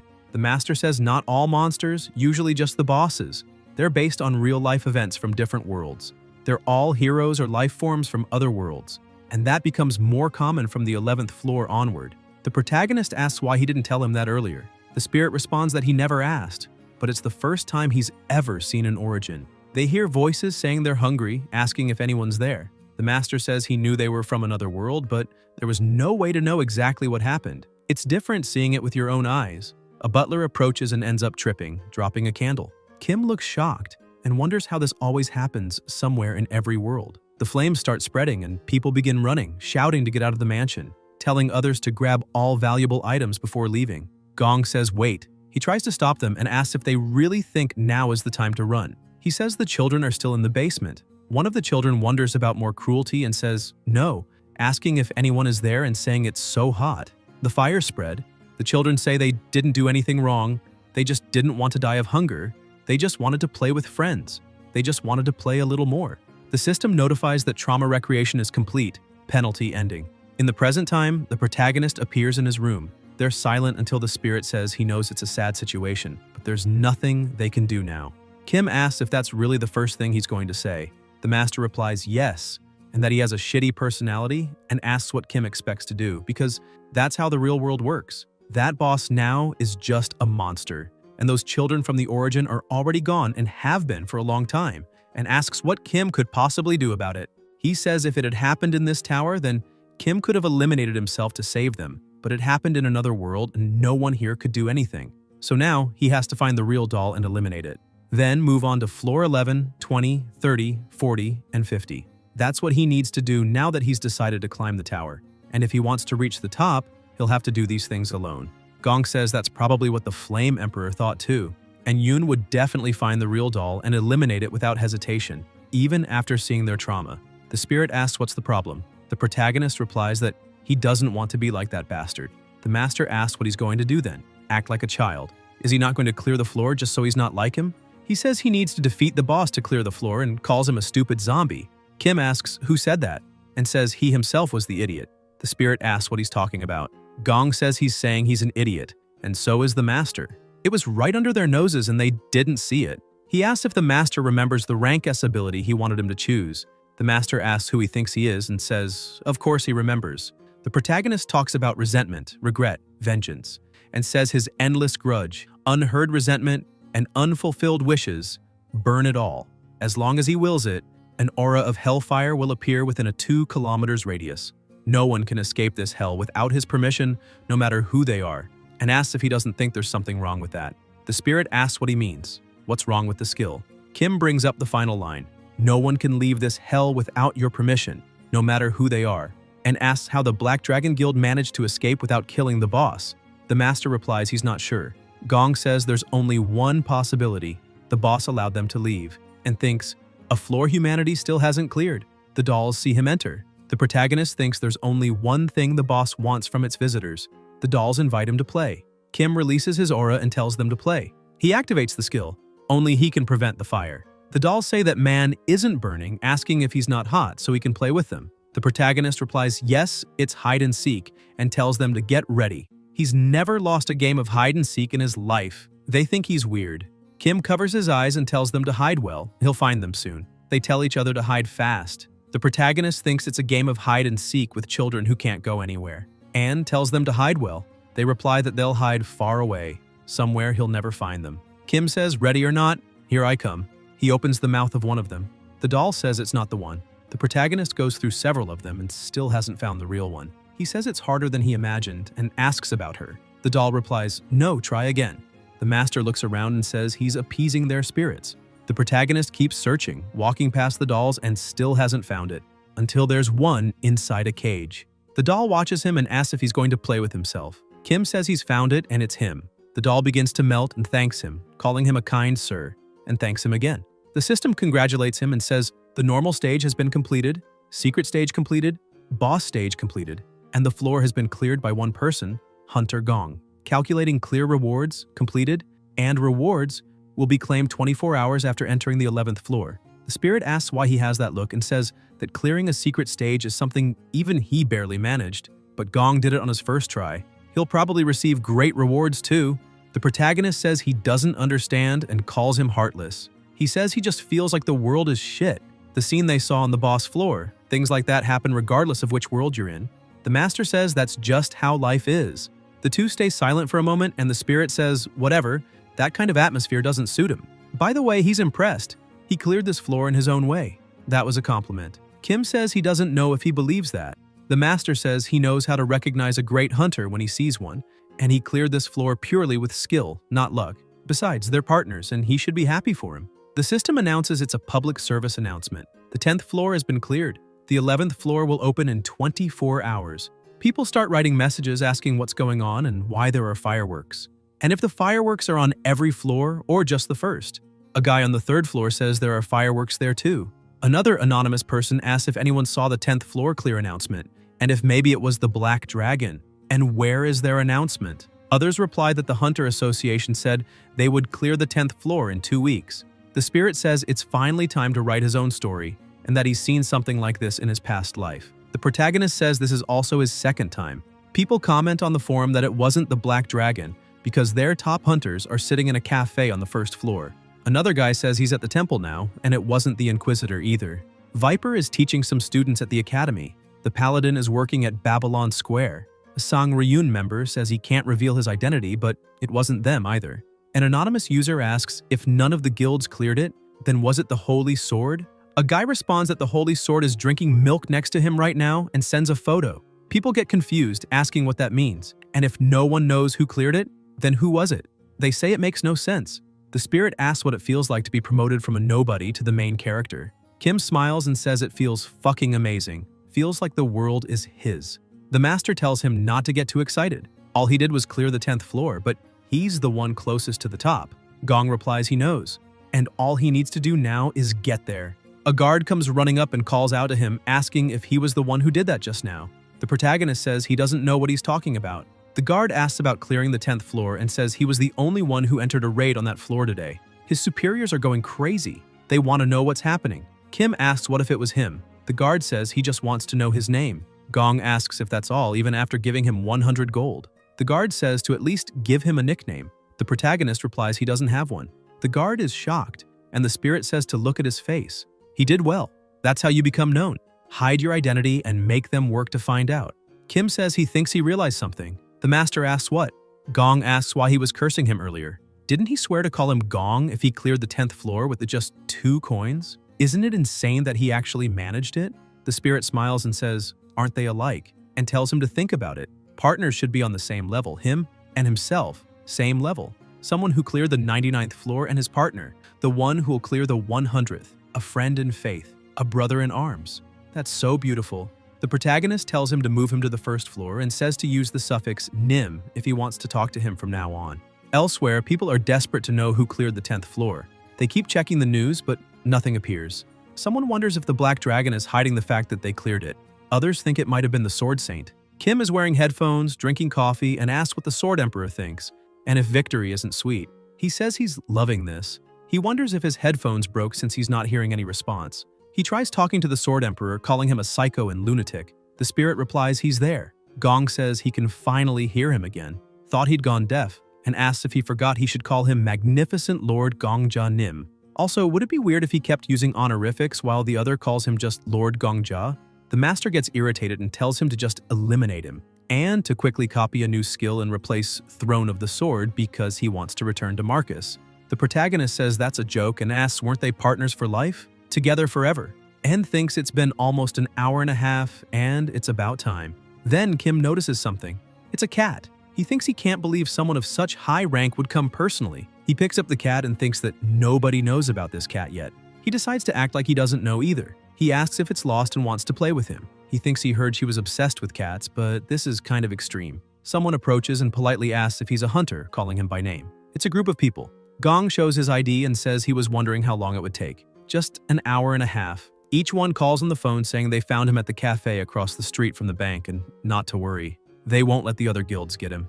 The blonde says it's a pleasure to meet him. He's the director of the Civilian Militia Guild and invites him to join. Another guy interrupts him, says sorry for cutting in, and asks to hear his terms first. The protagonist says first, don't reveal his name to the media. The guy asks for how long, saying reporters are going crazy. They can't hide it forever. Kim says not for long, just until that clock hits all zeros. He just doesn't want to deal with reporters while trying to get to the 11th floor. A guild leader tries to speak and Gong says secondly, this is a public place, so let's respect the other customers. One of them rushes to the counter and says they're from the Hunter Association, asking how much it would cost to rent the cafe for an hour. His partner tells him to order drinks too, one for each person. The long-haired guy thanks them and says if he joins the Celestial Arts Guild, drinks are served at the table. The protagonist says the negotiation begins, and for them to make their offers. The blonde says the civilian militia is willing to pay 10,000 gold if he joins. The bearded guy says the militia is almost broke and offers 20,000 gold and an executive position in the Adventurers Guild. The long-haired one offers 25,000 gold and a trainer position at the Celestial Martial Arts Guild. Another says that being a trainer sucks and offers an honorary position at the Almighty God Guild. A guy invites him to be the ambassador of the Hunter Association. Kim thinks they're all desperate because of the lone wolf, the holy sword, the rank 1 hunter who doesn't belong to any guild. Someone like that makes people question the importance of guilds. And if someone of his caliber shows up out of nowhere, the cat says 500,000 and jumps off his lap, transforming into a person. It's the Countess, and she offers him the vice leader position in her guild and asks what he thinks.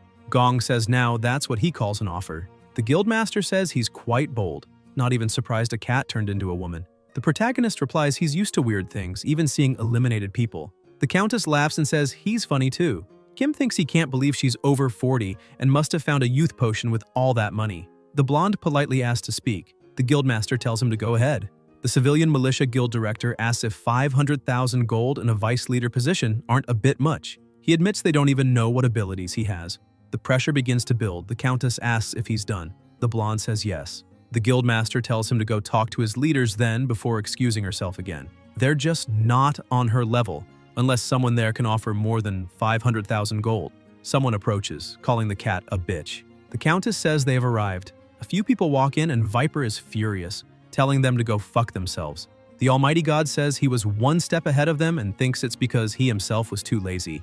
The paladin says they were lazy and their job is to keep hunters in check. Turns out Ryunju is ridiculously fast. The Black Witch just watches. The Countess says it was about time they showed up. The protagonist looks surprised and thinks these are the top hunters of the tower. The guildmaster says it's been a while since they last met, and it feels like just yesterday they cleared the second floor together. Seems like they've gotten old. Viper tells her to shut up before he stuffs her with cat food, and asks about the 500,000 gold and vice leader position, saying he knows spending money is her hobby, but isn't vice leader a bit too much? The Inquisitor says to wait and order coffee first. It's rude to go into a shop and not buy anything, and they have to set a good example for the other hunters. He thinks he wants an espresso and asks about the rest. The Paladin says he'll order an iced tea. The Black Witch says she wants a large hot chestnut latte. The Countess wants a warm Americano, and Viper is furious, asking if the whole tower is in chaos because someone cleared the 10th floor and they want to sit around drinking coffee. Do their brains only work with caffeine? The Almighty God asks if he wants a strong espresso and says he'll take care of it. He calls the waiter saying they'd like to place an order. Viper calls him a damned believer. The waiter confirms the order: 1 espresso, 1 iced tea, 1 large chestnut latte, 1 warm Americano, and 1 strong espresso. The Inquisitor says he forgot to ask what the hunter would like. The protagonist thinks they really planned all of this. All the guild leaders came only after the executives left. This isn't a coincidence. They coordinated it to throw him off. The spirit tells him not to be scared. They're just trying to intimidate him. Kim replies that he knows, and this is nothing compared to being burned alive. He thinks what he needs to show now is composure. He asks if he can see the menu. He says he just had a macchiato, so he doesn't think he'll have more coffee now. He asks if he can have a hot chocolate. The waiter says, of course. The Almighty God says it's pretty amazing he didn't have any notable accomplishments before clearing the 10th floor, and asks if something changed. Gong thinks he could just eliminate himself and rewind time. The spirit says yes, that's his greatest strength, eliminating himself when something goes wrong. The protagonist thanks him for the support and tells him not to forget his part of the promise. The Countess says he already had one accomplishment. This young man recently won the guild lottery. He's lucky and brave, probably has some skill too. A young man with those 3 things will succeed, no matter the circumstances. Viper says they really thought someone who cleared the 10th floor would be some rookie. He warned them. Now they should stop pretending and recruit him already. No more wasting time. The Black Witch tells them to stop talking nonsense, and they can discuss this later. She asks which guild he's interested in joining, and says that if he plans not to join any, he should let them know too. They need time to prepare a media statement. Kim asks if she plans to join one. The Black Witch replies that then it's the start of a bidding war. They've already wasted too much time on the 9th floor, but thanks to him, they now have a reason to remind the outside world of the tower's value. It's a chance to gather people from all over the world. It's also motivation for the hunters stuck on the 1st floor. She asks what lies beyond the 11th floor. Curiosity is what drives people.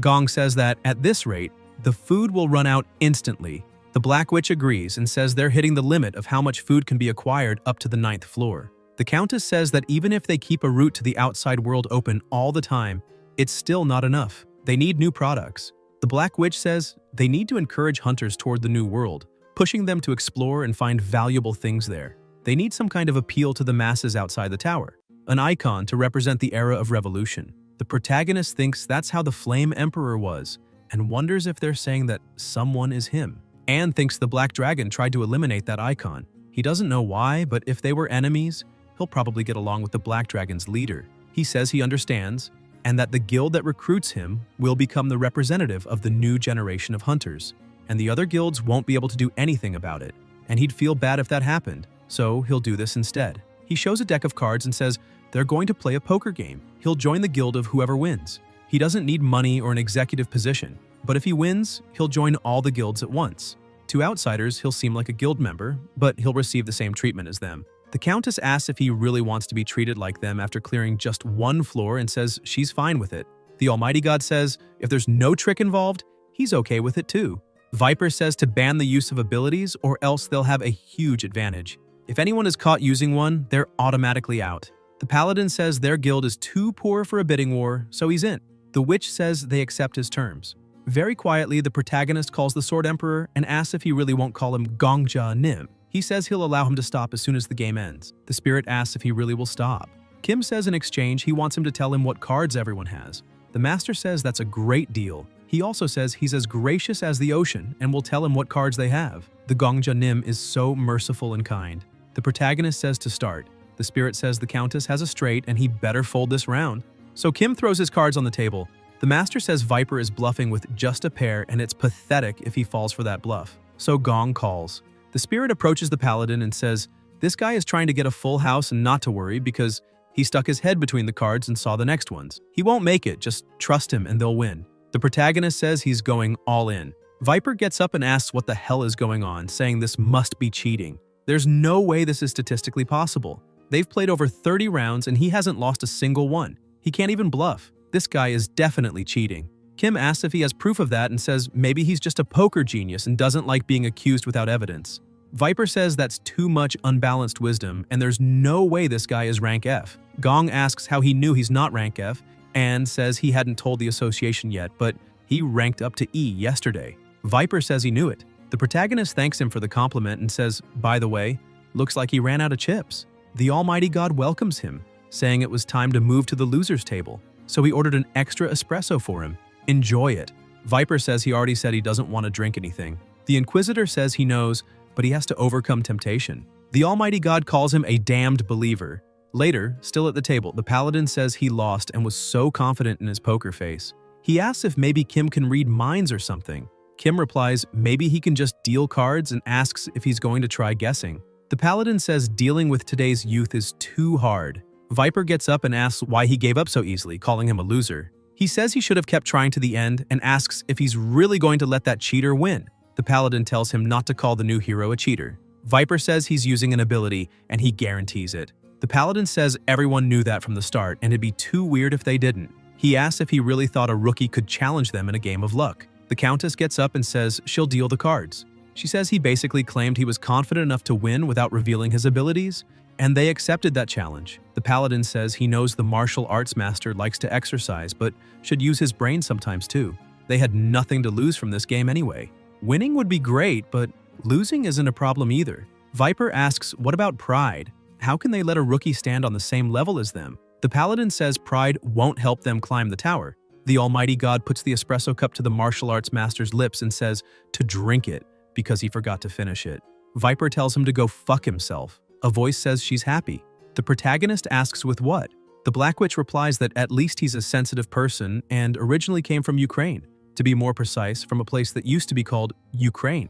After losing her family in the Civil War, she became a wanderer. Living alone sucks. Inside or outside the tower. Kim says that's true and asks what she's trying to say. He says everyone who came to the tower, especially the first generation, has a very sad story. He's also just an orphan in the tower. Meanwhile, the Spirit keeps announcing her cards. The Black Witch says that this tower is basically her home. No one here asks where you're from, and that's thanks to people like them. Even if he's from Korea, she's from Ukraine, or the Celestial Martial Arts Master is from China. None of that matters in the tower. The Countess says they can still understand each other because of the tower's blessings, and they're all equal challengers here. At least it's fairer than the outside world. The protagonist says people out there treat the tower like a dumpster. The Black Witch says just because many people say it doesn't make it true. And once that countdown hits 0, the media won't stop asking about him. Life will completely change, but she trusts that he'll handle it wisely. Kim says that sounds good enough for him. He enjoys being the center of attention. He wants everyone to admire and respect him. Just that. The Black Witch says he's very honest.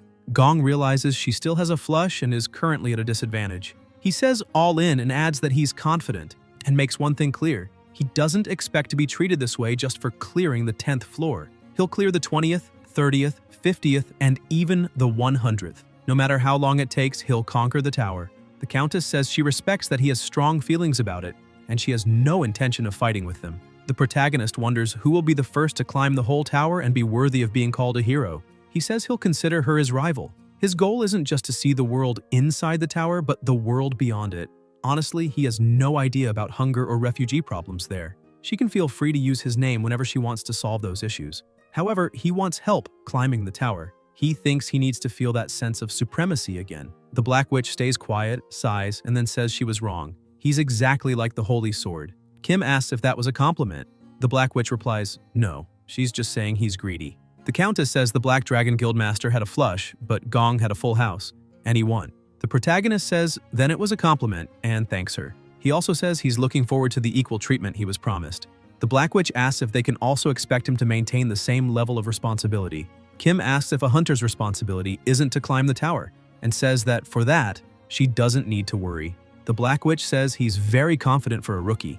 The spirit agrees and says if shamelessness were a skill, he'd probably reach S rank in it. He also says he feels relieved. Thank God he can breathe again and he'll never call him Nim again. He calls him a damned zombie and says he never realized how beautiful that word is.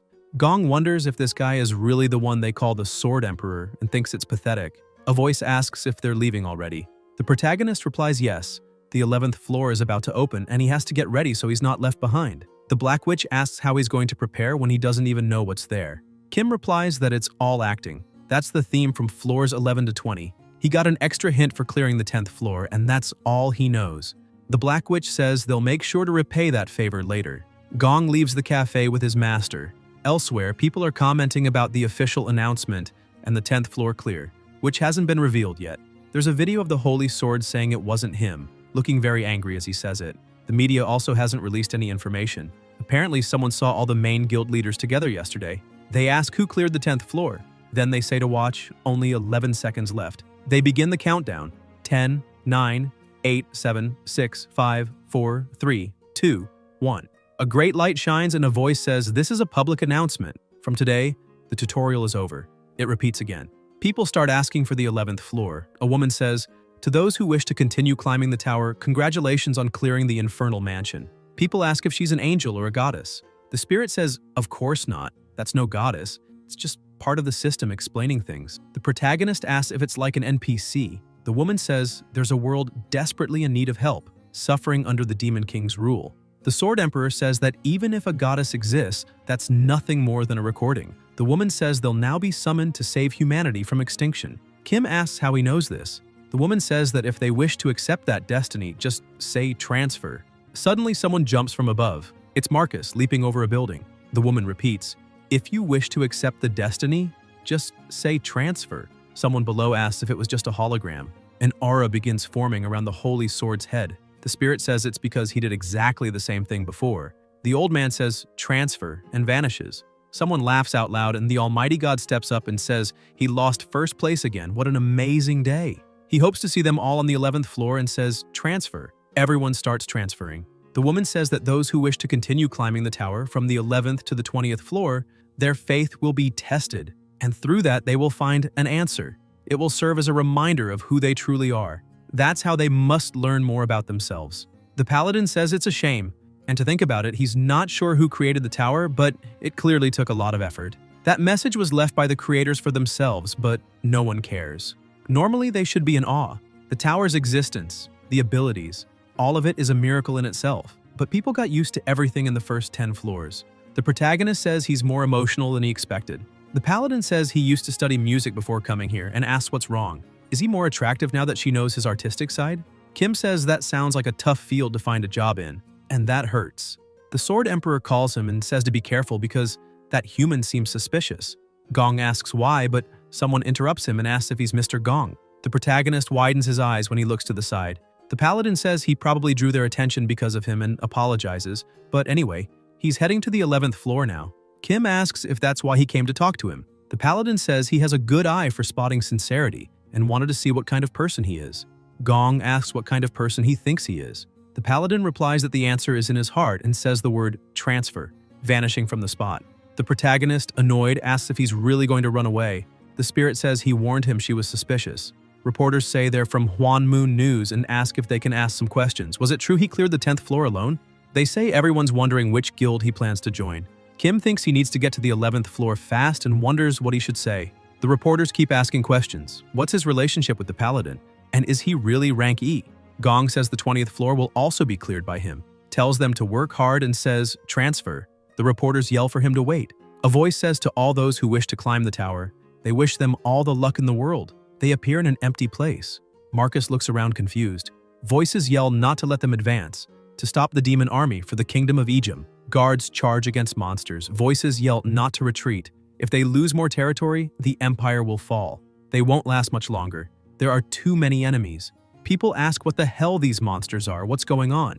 They shout not to give up, they're the last line of defense, and to watch out for arrows. The protagonist arrives and wonders what's going on. He thinks the tutorial is over and situations like this will become normal on future floors. A guard calls them heroes who will save the kingdom, asking for their help on a mission to defend humanity. This port is the only place with an open trade route. Without it, the kingdom won't survive. The spirit says he's greatly improved his sense usage, like vision and hearing, through aura. The guard asks the heroes from another world to pour blessings upon Egypt. The system notifies the quest name, Defend the Port. The objective? A disaster has struck the Egypt Empire. The legendary Demon King has gathered his army to destroy the empire. They ask, wait, there's a Demon King?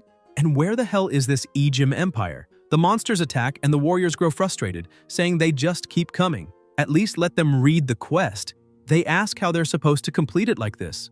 The Holy Sword slashes at the monsters and says they don't know the details, but probably just have to kill them all. People shout to follow the Holy Sword. A warrior charges, calling the goblins bastards, saying he's killed hundreds over the last 6 years. Voices yell to stay calm and push them back after taking them down. The system notifies Kim. Welcome, you have received the 10th floor rewards. Reward for the normal stage, blessed by the goddess of war and granted access to maps of floors 11 to 20. The spirit asks what the hell is that, says he knew it'd be something crazy, and tells him to focus on training instead of relying on these busted abilities. The system notifies that the secret stage reward is a blessing from the goddess of humanity, granting access to the location of NPCs from floors 11 to 20. Secret stage reward. Blessed by the goddess of merchants, he may now obtain an item that exists between floors 11 to 20. Gong says that's the taste of true talent. Themes. Each tower section has one. Floors 1 to 10 were the tutorial, a city for beginners to get used to the tower with designated hunting zones on each floor. Floors 11 to 20 follow the Demon King and Heroes theme. The protagonist says there are only 2 ways to defeat the demon army now. Either gain enough power to wipe out an army alone, or have the leadership to command one into battle. The Sword Emperor asks if he's choosing the second option. Does he even have experience? Has he ever led anything? Kim replies of course not, but he's confident he can learn, and asks if the spirit was just complaining about his luck. The spirit says yes, he's a total cheat. Gong says he'll show him why this game is about skill, not luck. The system begins locating NPCs. The protagonist tells it to show only the NPCs on the 11th floor, and only those in the top 100 by skill level. The Sword Emperor says, wait, no need to do that, just fight them one by one and get stronger. He knows Kim is shameless, but this is overkill, and asks if he isn't ashamed of being named after Confucius. Kim says not at all, and now asks the system to show only the top 3 NPCs with leadership skills, place them on the map, and include his own location too. He asks what the spirit thinks, if this isn't a pure skill game, and says he just turned already great rewards into amazing ones, all thanks to his ability. The spirit asks if he calls that ability, because to him, that's just hacks. Gong says that's part of his skill set too. He thinks the closest blue point on the map is that NPC. He approaches the general and greets him. The general looks to the side and asks how he can help. The protagonist thinks the man's mustache is amazing and figures the skill must be just as amazing. He says he has a request. The general says as long as it's within his power, he'll do anything he can. Kim says to eliminate him. The general is shocked. Gong says he has one last secret move. When his heart stops beating, the goddess of war will bless the battlefield. Basically, it's a self-destruction. If they can activate that blessing, they'll win the battle. The general says blessing or not, he couldn't take his life. The protagonist says to consider what's at stake here. If he doesn't do it, Kim plans to end his own life right there, because he knows that's the best way to help the kingdom. That's why he's asking him to do it. The general asks if it's truly a request. Kim replies that he's the general responsible for the port's defense. Instead of dying by his own hands or the enemy's claws, he wants to give his life to the honorable general, risking everything to protect the kingdom. There's no time.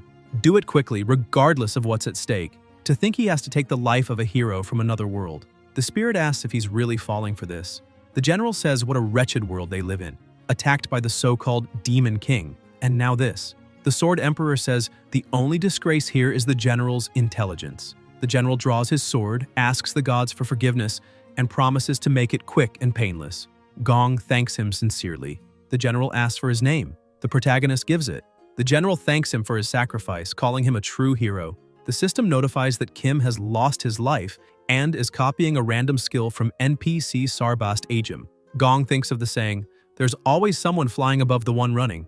Meanwhile, warriors have been eliminating enemies for 6 years. The protagonist thinks of another saying about a hunter who swings swords beside other hunters. People notice him and ask who that hunter is, riding beside them. It's Kim. The system displays the skill Battle Knowledge, which grants the qualities of an exceptional general, giving him awareness of everything on the battlefield. Gong thinks this is a skill he created. He says if they go straight and turn right, they'll find the demon army's general.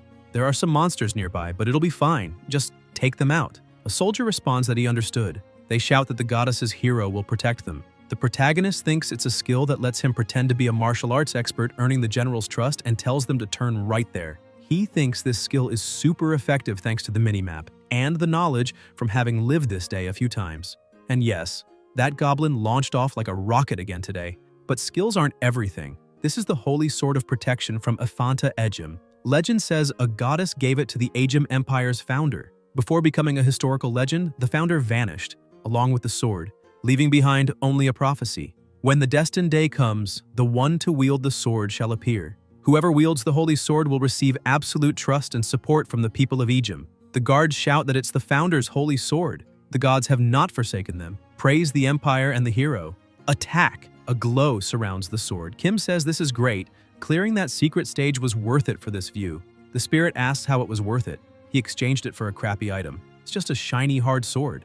There are tons of epic items. Why choose this one? Gong says it has high durability.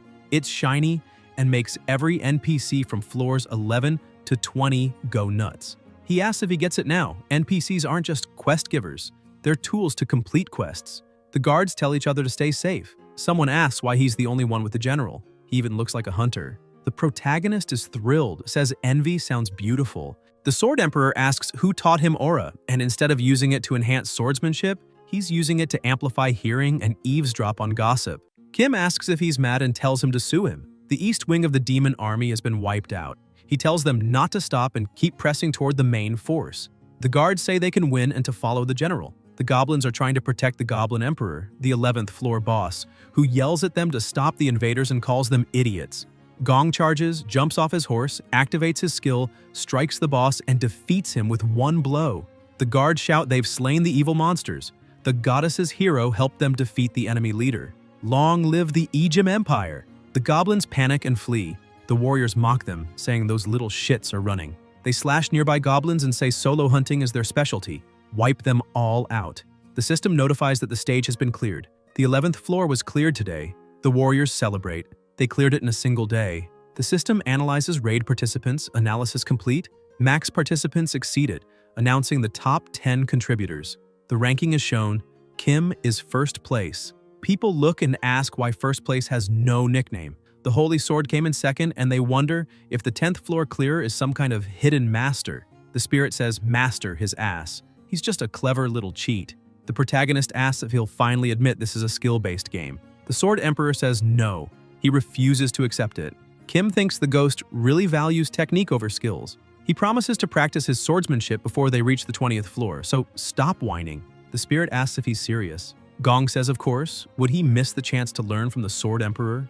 In fact, the Sword Emperor should be begging him to learn his sword techniques. The spirit asks if that's true and says he's finally recognizing his worth. The protagonist thinks this is too easy. The Sword Emperor says the tower might be a bit different from his own. Someone approaches, calling him the goddess-blessed hero. It's the general, thanking him for helping achieve victory, saying he'll be forever grateful. Kim says it was nothing. They won thanks to everyone's hard work. The general says it looks like he worried for nothing. A long time ago there was a prophecy. One day the demon army would arrive, but there would be no need to fear as heroes from another world would also be summoned. However, he had his doubts. Would these heroes really fight with all their might for a world that wasn't even theirs? It seems those were just the pointless concerns of an old man, and he wants to thank him properly. He extends his hand and they shake. Gong thinks that even though they're from different worlds, the act of shaking hands still holds the same meaning, and wonders if it's because, no matter the world, humans always have two hands. The general says he has high expectations for him. The protagonist replies he'll do his best. The system notifies that it's analyzing the completion rewards, and the analysis is complete, rewarding the top contributors of the raid. The The top contributors will receive early access to the 12th floor. Until they receive their rewards, all other players are restricted from accessing the 12th floor. The general says he's entrusting the fate of his empire to him. The spirit asks if only the top 10 will be summoned to the 12th floor, and if the old man Marcus will be there too. If so, he'll try to attack him like a madman. Kim tells him not to worry. The worst that can happen is getting eliminated. The Sword Emperor asks if he's serious. Gong says it's fine. He has a plan. The system notifies transfer complete. The protagonist is summoned to another location and wonders if this is the Ejim Empire's palace. The Black Witch is also summoned and says she never expected to be brought to a place like this. The Almighty God says the hunter was incredible. Kim notices he looks even younger after using his own ability. The Inquisitor says he was really impressed by his performance on the 11th floor. It was a brilliant way to use the NPCs. And that sword he used was very strange. Was it a reward from the 10th floor? Gong confirms. The Almighty God says, just as he thought, using the 10th floor reward to conquer the 11th, he's amazed by how efficiently Kim uses what's at his disposal. The protagonist bashfully says it wasn't that amazing. Then the Inquisitor uses the sacred technique of the God of Flesh, blocks an attack and says it's a surprise. Asks since when Kim became an eliminator. The Holy Sword says to step aside, he's going to eliminate that man. The Inquisitor apologizes and asks why that man. Does he mean Hunter Kim? Marcus says if he doesn't get out of the way, he'll cut off both his arms in the process. The Almighty God says that would be troublesome. He still has plenty of use for those arms. If they let the hunter be eliminated, the reputation of the 5 major guilds will be ruined. He asks if he can at least know the reason behind the pursuit. The Holy Sword replies he's under no obligation to explain. The Inquisitor asks if that means he won't back down. Then the Almighty God uses the sacred technique, God of Teleportation. Viper and the Paladin rush in to attack the Holy Sword, but Marcus blocks both and calls them worthless worms. The Celestial Martial Arts leader calls the old man a bastard and asks what the hell he eats to be this healthy at his age. The old man says real youngsters would laugh if they knew, and asks if he's already over 40. Viper says screw that, life begins at 40, and asks how he doesn't know that. The Almighty God says it's true, and he should look at his own face. The martial arts master asks if he's not supposed to be on his side. The Paladin says to focus on the fight in front of him. They're at a disadvantage. Viper bites his lip in frustration. The Inquisitor smiles and asks the Countess for just 10,000 gold. The Guildmaster says it comes with 15% compound interest and no interest if paid in full within 3 months. Asks if that sounds reasonable. The Almighty God says he misunderstood. He wasn't talking about a loan. The Countess asks if he's seriously asking for charity from a businesswoman. The Inquisitor says yes, and admits his money is dirty. If he donates it to the temple, he might get into heaven. The Guildmaster says he's a bigger scammer than she is. She hands over the 10,000 gold. The Almighty God thanks her and releases his energy, using the sacred technique, God of Donation, imbuing holy attributes, strengthening body structure, and buffing the Paladin and Viper. Buff duration, 300 seconds. And may the gold strengthen their hands. The Inquisitor uses the complete sacred technique. The protagonist is shocked the gold coins vanished. The Almighty God says that from now, for 300 seconds, the Paladin and Viper will be completely different. Even for him, it'll be hard to deal with them, the Countess, and himself together. Besides, the Countess still has plenty of gold to spend. If he prefers, they can test which comes first, her bankruptcy or his elimination. The Guildmaster asks why her money had to get dragged into this. The Black Witch approaches and says she has some advice. His enemies won't be just the 4 of them. She made sure to join the fight too. The hunter made an official agreement with the 5 guilds yesterday. Marcus asks, agreement? And the Black Witch confirms, currently, Hunter Kim is a member of all 5 guilds with a status equivalent to a guildmaster. So pointing a sword at him is the same as pointing it at all of them. She asks if he really thinks he can face them all. Gong thinks this was his plan from the start and quietly asks if the spirit remembers what he said back on the 11th floor. The spirit asks what words. The protagonist says there are 2 ways to fight a strong enemy. One is to be strong enough to defeat an entire army alone. The other is to raise and lead an army of your own. A lone player is nothing against a hunter with a powerful alliance. Kim calls out to the Holy Sword and says they should talk. Marcus asks, talk? And Gong says yes. Honestly, he's very shocked and doesn't know why he's being attacked. This may be their first time meeting, but he's been a huge fan for a long time. He thinks Marcus doesn't believe him. The Holy Sword must still think he's an eliminator sent by the Black Dragon. He recalls when Marcus said only an exceptional eliminator could dodge his sword. The spirit says that from an outsider's perspective, Kim's more than just weird. He definitely looks like a first-class eliminator made by one of the major guilds, not a mere rookie hunter. Gong thinks, in other words, a complete conspiracy. The old man says the outside world and Babylon aren't so different. Since entering the tower, they've pressured him daily to join a guild. But he refused every offer. He asks if they know why. He wanted to prove that it's possible to reach the top in this tower alone. Bloodlines, nationality, burdens.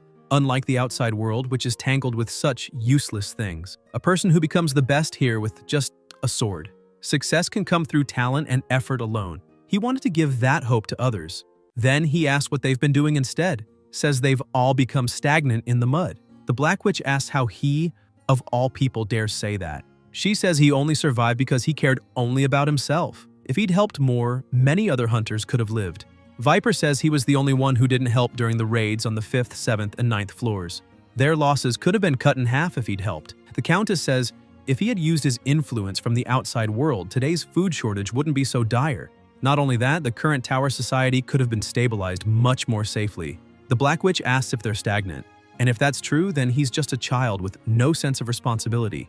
If he's rank 1, he needs to bear the responsibilities of rank 1. The atmosphere darkens and a voice says, "Enough!" It's Marcus, saying they're all adults yet still whining like children. Does he look like their grandpa or something? He tells them to stop talking crap. If they want to fight, then draw their swords. The spirit says, as expected from the old man, his true disciple.